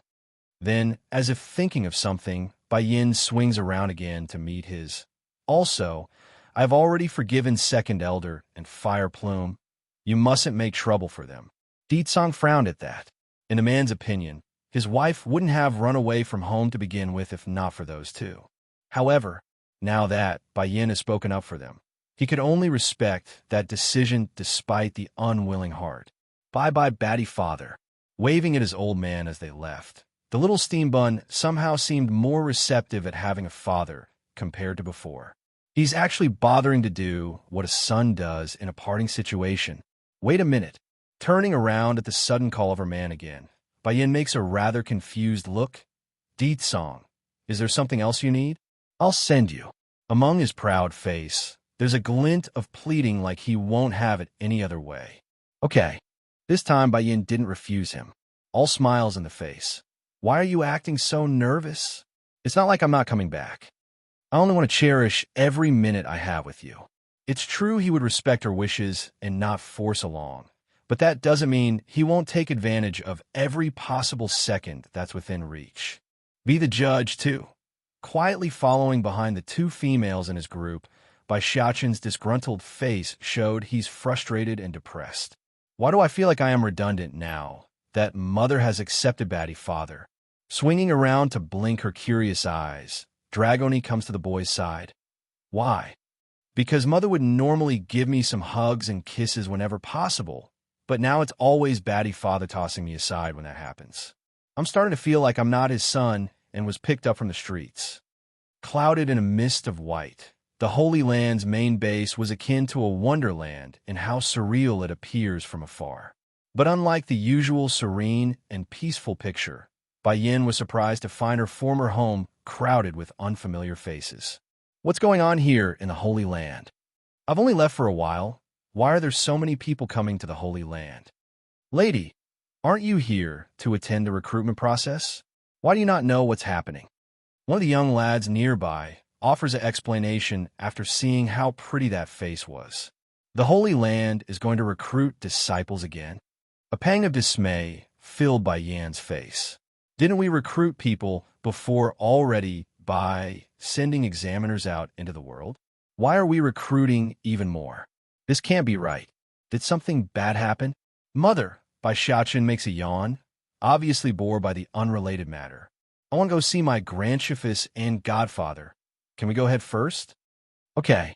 One hand holding the boy, the other the girl, Bai Yin led the way with her children for the main gateway. Unfortunately, due to the huge numbers of attendees today, she's now forced to squeeze through the main crowd where the unexpected happens. Move aside. Suddenly, a hand reaches over from one side in an attempt to push her aside. Thankfully, Bai Yin reacted in time, pulling the little steam bun to the other side. Their small little group was able to dodge the rude man's act and remain unharmed. Do you not see our fiery flame sex big lady is coming through? Idling people are to make room. Not only did the person not apologize for trying to push children and females alike, this bastard actually glared at Bai Yin upon realizing his hand had missed. Just like the demon bee sect that has submitted to Bai Xiaqin, this fiery flame sect was also a second-rate power in the human world, making it only one tier lower than the three major powers. So when most of the attendees overheard the rude and pompous outcry of the big lady from this sect has arrived, it was either a display of awe or fear. Looking over at the indicated direction as well, Bai Yin could see a young female wearing a lavishly adorned dress of red that's suited for outdoor use coming forward. Aside from this, The most eye-catching part had to be the long silvery snake wrapped around that wrist as well. It's very beautiful yet intimidating. Did you know? The big lady of the fiery flames sect, Huiyun, is also a snake tamer. That silvery snake is tamed by her. Che, if that's true, then I bet even the demon beast sect would beg to have her become their disciple. Too bad this girl is the fiery flame sect's big lady. There's no way she would go become another power's disciple when she's the heir. Many among the onlooking crowd were sighing at their own misfortune. In their view, the chances of them being accepted has dropped by another notch due to another powerhouse coming to compete. Mother, that Annie is so ugly. Why is she wearing red? Only mother should wear red, because only you are that beautiful. Though childish and not exceptionally loud, Bai Xiaoqin's little remark still drew the attention of a lot of people. Be the judge 3. Bai Xiaoqin's cuddly little face was full of unhappy light when he saw that silvery snake. For such a young age, his eyes are already exuding a look of dominance. The reasoning wasn't for anything else, merely for the fact that the snakes had tried to attack him and his mother before. Definitely sensing the hostility coming its way as well. The silver snake only needed one glance to shrink its head and tongue backwards after noticing the glare. The poor thing's fearful for its life, and it's done nothing wrong. Impudent. The guard from the fiery flame sect grew furious. Among the various powers out there, not many would dare act so rude while being in their presence. So, when the man wanted to go over to make an example of Bai Yin and her son, it was surprisingly the lady herself who decided to step in instead. This is the Holy Land. Do not cause any trouble without my order. Huiyun's not stupid enough to make a ruckus here. She may be arrogant at times, but that's always while she knew the other side was inferior to herself. As for the mother and child in front, she merely assumed they're also here for the recruitment conference, meaning there's plenty of opportunity to get even for this transgression. Come on, my cousin should be coming to pick us up, so we mustn't make him wait. Turning away, Huiyun has completely missed the murderous intent that's being hidden away by Bai Yin. Undeniably, the lady's selfish act of ordering her own guard to step back was the right move, otherwise the outcome would have been a bloody one. Mother, blinking his big blue eyes with a furrowed face, Bai Xiaoqin turns to Bai Yin using a pleading tone. Can I go make trouble for her? Almost uncaring in the voice. No, son, remember what I taught you. Do not make trouble for those who don't trouble you. But if they do not let them go. The implications were simple. If they dare to offend the kid, then he's free to crush them. But since they're still not doing anything yet, he's not to harm them. By this point, Huiyun had already come before the main gate of the Holy Land. And just like this lady claimed, her cousin was waiting for her already at the entrance. Huiyun, you're finally here. A young man calls out with a beaming smile. Losing that prideful air, the lady promptly made a shy face while being in the presence of this somewhat handsome person whom she's related to. Yes, cousin, I am here. Didn't my father already send word that I'm coming to attend the recruitment conference? If I can stand out this time, then we would become senior and juniors as well in the Holy Land. Ha ha! Lin Yahan bellows out a hearty laugh at his younger cousin's comment. Don't worry, Huiyun. Your cousin I will definitely see to it that you're able to join us in the Holy Land. Upon seeing how this big lady from the Fiery Flame sect was able to have someone on the inside, many of the crowds were showing envious looks. So, she has a cousin already inside the Holy Land. Someone mutters to their partner. It would seem so. Also, I've heard that Lin Yahan isn't just some random disciple. His mentor is one of the judges for the event. Another comments from a different spot. Then wouldn't that mean this woman and her son is in trouble? They just offended Miss Huiyun. There's no way the matter would be dropped just like that. Bai Yin did not respond to those various comments. Instead, she kept her mouth shut and silently listened to their conversations until her face has turned into an ugly frown. To think there's still corruption happening in the Holy Land after I told Shifu to clean out the cancers within here. Son, it looks like we came back at the right time. Curving her lips into a smile, Bai Yan's eye gave off a sharp glint. In any case, I better let Shifus and them know about what's happening here so they can pay better attention to the test. After making that thought, she promptly grabbed hold of the two kids' hand again and walked towards the main gate. Be the judge, for, due to Bai Yin sending word to Qiu Shu Rong, third Shifu, and his two brothers ahead of time, the gatekeepers here already knew Bai Yin was coming thanks to the portrait they were given. Therefore, no identification was needed when she was allowed through. Why didn't this woman need a permission slip to get inside? Does she also have a backer inside the Holy Land? I think so. Otherwise, why would she dare to go against Miss Hui Yun of the Fiery Flame sect? The gossiping voices continued to ring out after the group's departure, regarding this crucial piece of information regarding Bai Yan's background. Hui Yun herself did not hear it when she stopped in her tracks to speak. Cousin, did you see that woman with the two children? Lin Yahan became surprised by the sudden question and asked, What's wrong? The woman's son offended me with his filthy tongue. Cousin, I hope you can set her straight during the preliminary selection. Bitter in her voice, this lady was cold and unmerciful in those eyes. This should be easy for cousin to do since his mentor is an elder here. Don't worry, Hui Yun. I will definitely help you vent that frustration out given the opportunity. Lin Yahan breaks out laughing after thinking it was some sort of huge request. If it's merely toying with a contestant, then it's simple for him.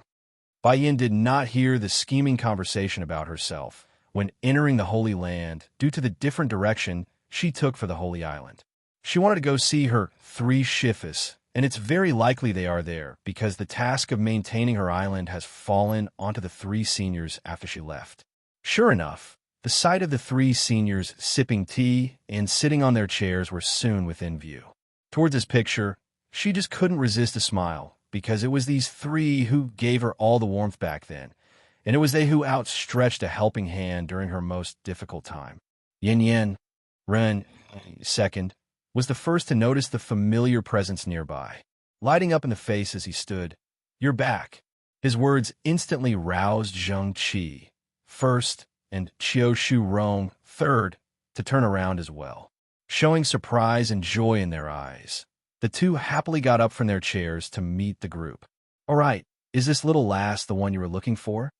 Puckering his lips to the side, the first brother acts like a total child despite being so old. Also, why didn't you inform us when you were leaving the Misty Fairy house? We ended up waiting there until your grandfather came to let us know.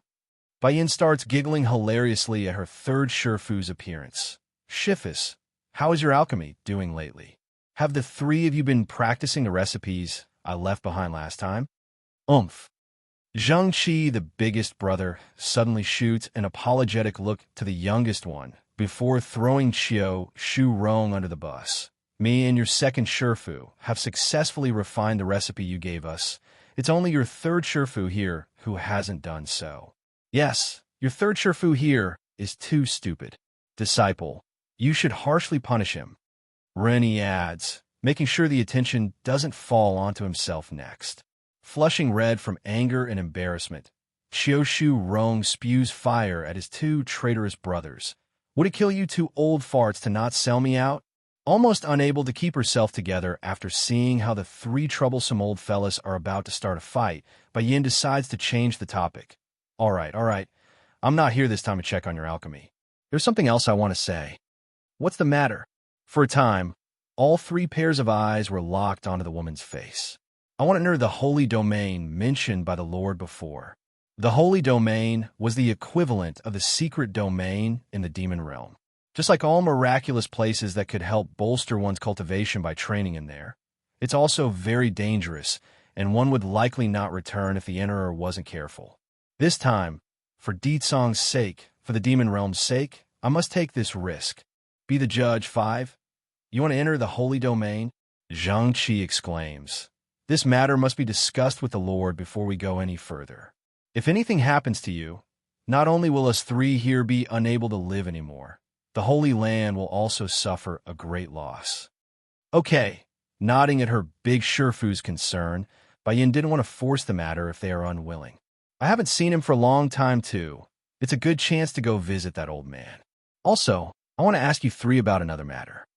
Pausing for a second, she wanted to word the question correctly, so they don't try to hide anything important. Why is the Holy Land recruiting more disciples? It's like so. It was Qiu Shu Rong who spoke. Sign like it's not their wish. Things are not looking calm out in the mainland. In order to prepare for the crisis that we're sensing, all three major powers are currently recruiting people from the outside to bolster our strength. To accelerate the process quicker, we will by sending the new recruits into the mini-holy domain. More correctly speaking, the holy domain was divided into two parts. One was the mini version, or more correctly, the less effective version, which Bayin had also attended during her time here. As for the bigger one, also more commonly known as the Mirror of Life and Death, was the one which Bayin wants to enter this time around. And no matter whichever version one wants to enter, each individual only has one opportunity in a lifetime due to the restrictions placed on the domain.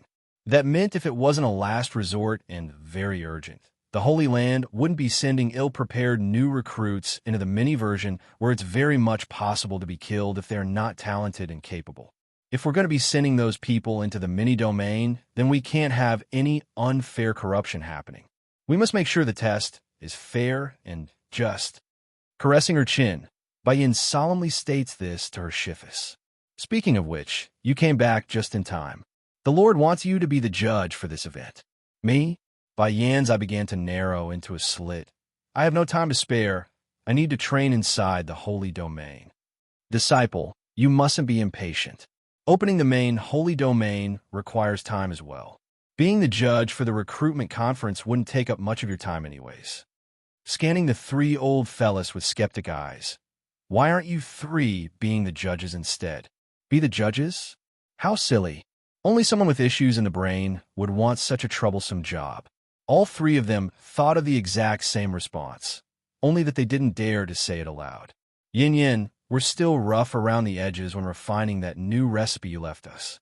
We need time to hone our skills. Ren, he second, only needed a moment to come up with a good excuse since he's the clearest of mind among the three. Then where's Chewy Fong? If we have a young lord act as the judge, then it will cause more harm than good. Do you think those females would still care about the test?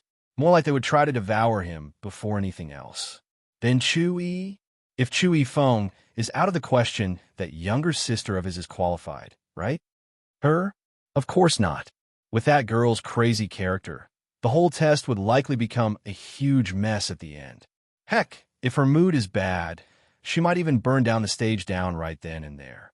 All in all, these old farts are convinced on making Bayin serve as the judge today. Face palming herself, the poor woman here suddenly felt like she returned to the Holy Land at a wrong timing. Can I refuse? Her tone grew weak. No, you can't refuse. That's that.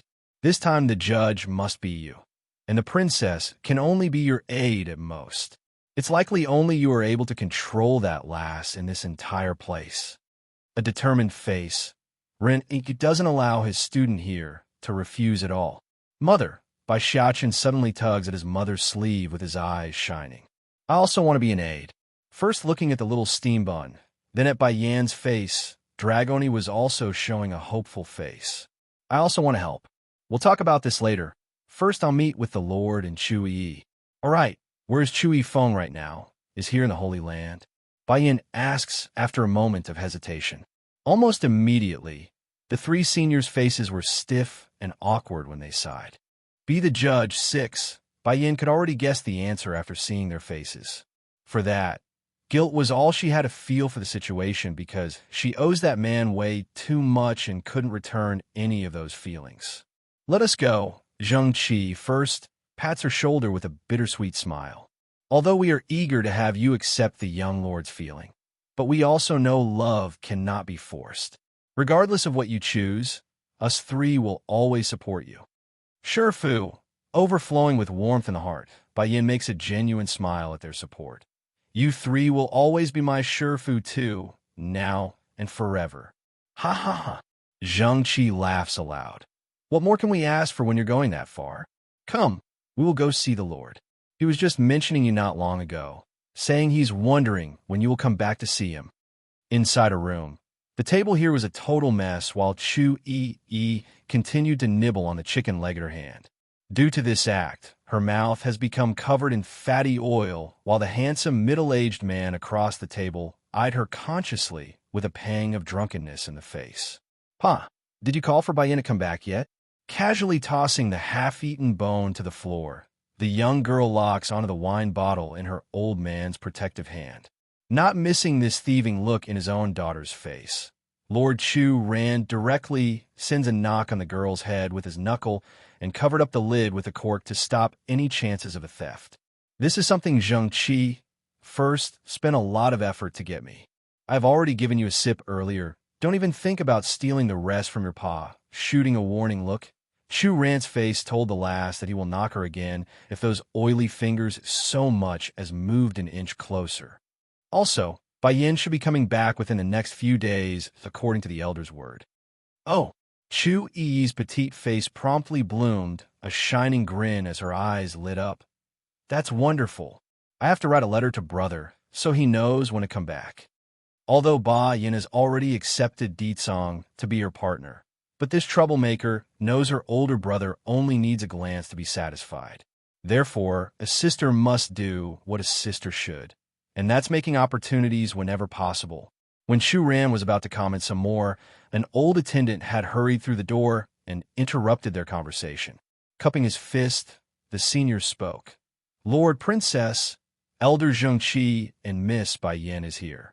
Though everyone in the public was now aware of Zheng Qi and his two brothers taking in a disciple after Bai Chongfeng's birthday, the medicine sect, that still doesn't mean they know who exactly this individual was. For this personal attendant of Lord Chu Ran, though, the master of the Holy Land, he's one of the few who's truly privy to this secret long before everyone else. What? She's back. So fast. Lord Chu Ran jerks up from his seat in a panic. In response to the mess on the table, this man quickly cleared it out with a wave of his sleeve and stuffed everything into the storage bag. Following that, he also brought out a clean robe to drape over his dirty clothes to cover up the stains, all the while not forgetting to take a pill to remove the drunkenness from his face. Chu Yi, on the other hand, was not as clever as her old pa there. Completely unable to react to this quick movement, she was still covered in food oil, and her clothes were filthy dirty like it's been run through a dumpster. Did you forget she has a phobia for cleanliness? Seeing the dull look on his own daughter, Chu Ran reminds the girl with that whispering comment to urge her to move it. Sadly, it was already too late. Just as Chu Yi was about to get up from the table, Bai Yin and Zheng Qi had just so happened to walk through the doorway. First thing they saw was the disgusting picture of the girl's rancid appearance. Furrowing her brow, Bai Yin spoke first. It's not enough that you've polluted your own room. Now you're also defiling the Lord's room? Giving the air a sniff around the girl's body as well, her mouth inexplicably lowers into a frown. Did you drink? Have you already forgotten the last time you got drunk? You almost burned down my holy island. No, it's not like this, it's my pa. Now the poor lass didn't even get a cry foul because she's been caught red-handed. Also, it's not like Chu Ran was just going to stand on one side to let his daughter drag him into this hot mess either. The father who sells his own daughter out. What did I teach you before? A lady needs to be dignified. Not only are you gobbling up meat without manner, you're also drinking. This is unacceptable. Chu Ran speaks in such a righteous manner that it's hard to rebuke his words. I only drank stupefied in the face. Chu, he didn't know what to say more. What? You drink a whole pot? Chu Ran angrily points at the girl's clothing like he's accusing her of doing something criminal. How can you even try to make excuses when you drank a whole pot? To think my own daughter would be so wild when I'm not paying attention. In particular is your nerve to drink in my room. Now it's filled with the smell of alcohol. How am I supposed to sleep tonight? There's an incredible disbelief in the girl's eye as she stared at her old pa suddenly. A strong impulse of wanting to cry takes hold inside. I only took a sip. Why is pa framing me? Bai Yin, is there something the matter in coming to see me? Chu Ran turns to face the woman. From the original stern face he used against his own daughter, his expression now was soft and kind. This girl has always tried to hide away from me, ever since I attempted to hook her up with my son. If she's not needing something, then there's no way she would come of her own. Lord, remember what you said when I came out of the mini-domain? I wish to enter the main one to continue my training. May I go in? In fact, of the 4 years she spent at the Holy Land, 2 of which was spent training in that place. If not for the fact that she misses her younger brother by Xiao dearly and went back to find him, she would have continued onto the main one right away. Chu Ran was a little surprised and perplexed by the request. You want to enter the holy domain? That's right. Firm in her tone, Bai Yan's face showed no sign of fear or hesitation. Sighing at this sight.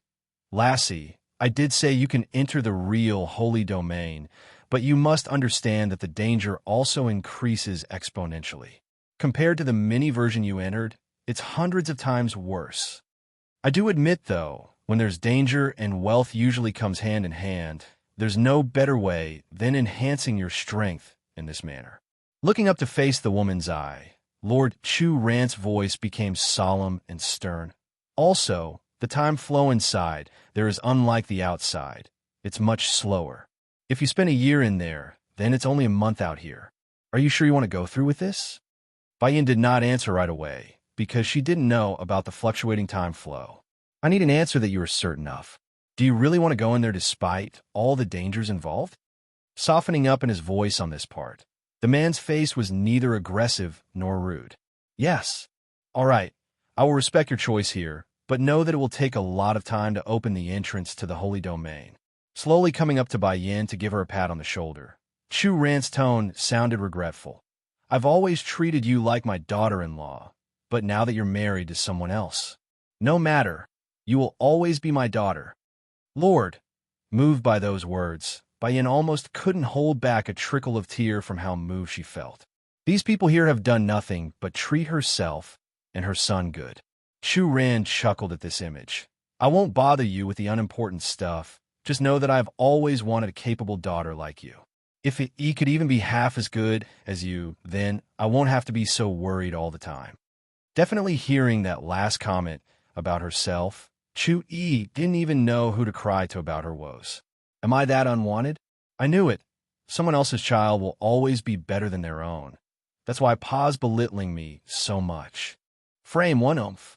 Making a dry cough to lighten up the mood, Zheng Qi finally decides to speak. Lord, I have another matter I like to report. What's the matter? This time I want to recommend Yin Yan as the judge for this event. Do you think it's a good idea? Zheng Qi's proposal actually made the middle-aged Lord go mute. Pondering for a while, the person turns to the woman herself. Lass, do you want to accept your Shifu's proposal? How long does it take to open the entrance to the domain? And how long is the recruitment conference? She asked with deep thoughts running through those eyes. It takes more than a month to open up a portal to the holy domain. That's more than enough time to finish the recruitment test for sure. Okay. Flashing a strange light in those irises, the woman's lip had curved into a smirk for some reason. I will take over as the judge for this event. Ha! Chu Ran laughs and pats her shoulder again. Now I can be relieved with you as the judge. Follow Bai Yan and gain some experience. Do not stray from her side and make sure to follow her directions to point. Understand? Chu Yi appeared to be very aggrieved at the moment because she still hasn't forgotten how her father just framed herself. Just when the girl wanted to cry out to defend herself, Chu Ran had already shot her a warning look. The meaning was very simple. Sell me out and you're done for. Perhaps it's how terrible that look was, but the troublemaker actually cowered for once. Shaking her head like a rocking drum, she didn't say anything like instructed. A humph. Zheng Qi coughs again to gain their attention. Since we're finished with what we came to ask, then we will take our leave first. I still have something to ask my student here in private. Arching his old fist, the elder pulled Bai Yan along until they are completely out of sight. Relieved at the close call, Chu Ran immediately breaks out into a grin like his own daughter does when she's done something bad. In a wave of his sleeve, the dishes that he hid away was now back on the table. Let's continue. Laughing heartily, he smoothly takes a seat to warrant a disgruntled face from the girl. Forget it, I'm going to look for Bai Yan. Wait. Seeing how quickly the lass was moving, Chu Ran promptly cried out, Remember what I told you. If you sell me out, then I'll marry you off in the coming day. I'm sure there are plenty of nice young men around with the test happening. Almost tripping over herself when listening to that ridiculous comment, this troublemaker, of course, wouldn't have the courage to sell her own father out. Like old like young, Their similarity was uncanny. In the coming days, the private grounds of the Holy Land have become much noisier compared due to the large influx of people. In order to not allow this ruckus to disturb the disciples that's already inside training, the attendees were all gathered on the outer rim inside one courtyard for easy management. At this time, a certain lady was anxiously pacing back and forth inside a little room with her gorgeously red dress when the door was pushed open. "Big cousin, what did your mentor say? Did he agree to help us?" Lin Yahan sighed helplessly when facing his younger cousin. "Huiyun, I'm afraid this time I won't be able to help you." In that instant, the ecstatic expression on the lady's face had frozen over. "Why, cousin? Your mentor's status is exceptionally high here. How come he won't help us? Or is he unwilling?" "Frame, too. Cousin, you misunderstood what I mean. It's not that my mentor doesn't want to help you. Rather, something unexpected has happened. The judge for the test has been changed to someone else. That individual is so mysterious that I can't even find out who it is after spending all morning asking around." Bittersweet in the face, Lin Yahan honestly thought the matter would be easily handled with his connections. Who could have thought it would make a sudden twist at the end? Upon this explanation, the lady herself wasn't looking so good either. No one knows herself better. Unlike the talented geniuses from the other sex, she herself was nothing but a fraud. What talent and ability to tame snakes?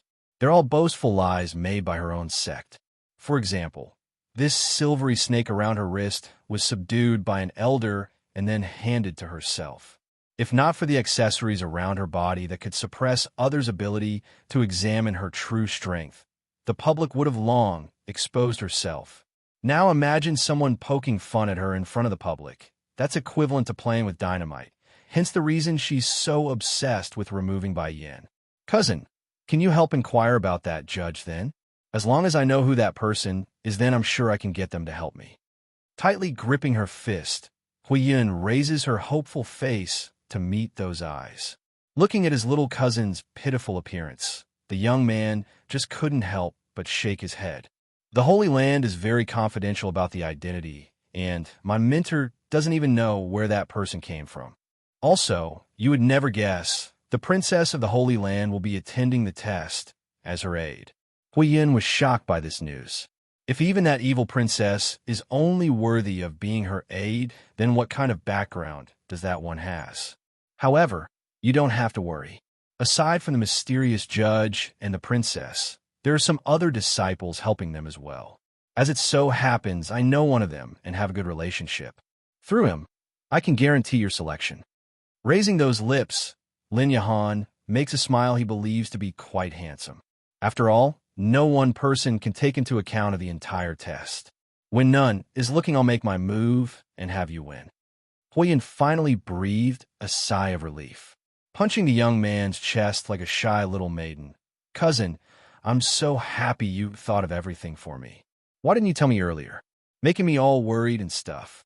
By the way, do you know that woman's identity yet, the one I told you about?"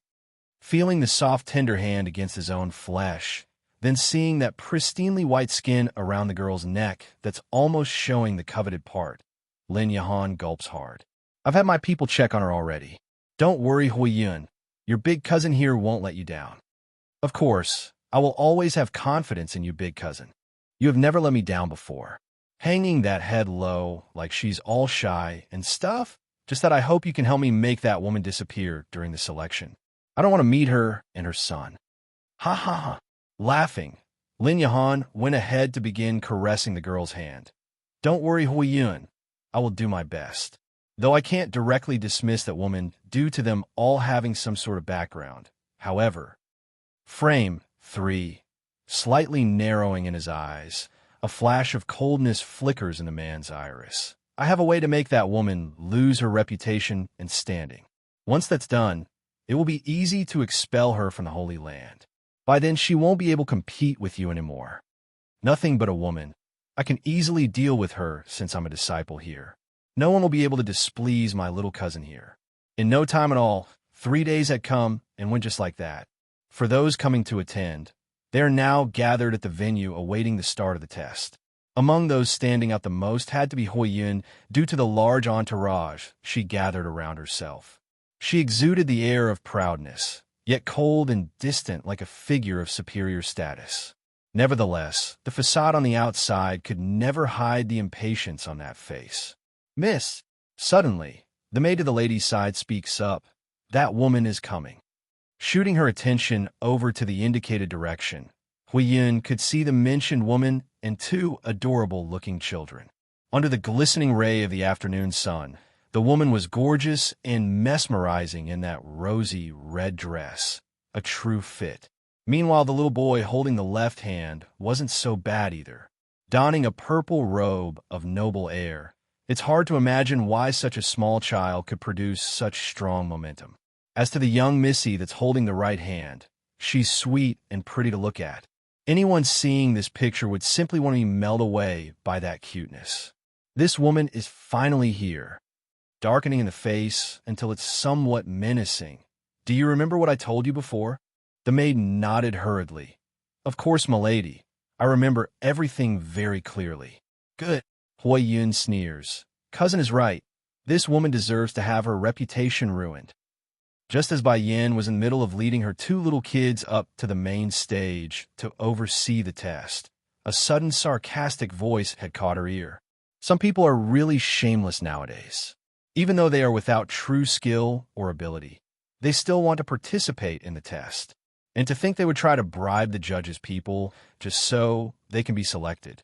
How can such people be so dumb to think the members of the Holy Land are that easy to be bribed? Bai Yan's forehead immediately furrowed up as she came to a stop. Loosening her grip around the two kids' hand, she swings around to lock eyes with the owner of that voice, the maid. "Just now, are you talking about me?" The maid scoffs, clearly unfazed by the attention. "Am I wrong? I personally saw you trying to bribe a disciple earlier. What do you think we are? How can a member of the Holy Land be bribed by the likes of you?" Xiaoling, not giving Bai Yin a chance to speak, Huiyun pretends to cut her own maid off by asking for more details. "What do you mean by those words?" The maid that's known as Xiaoling complied, just like planned. "Milady, it's like this.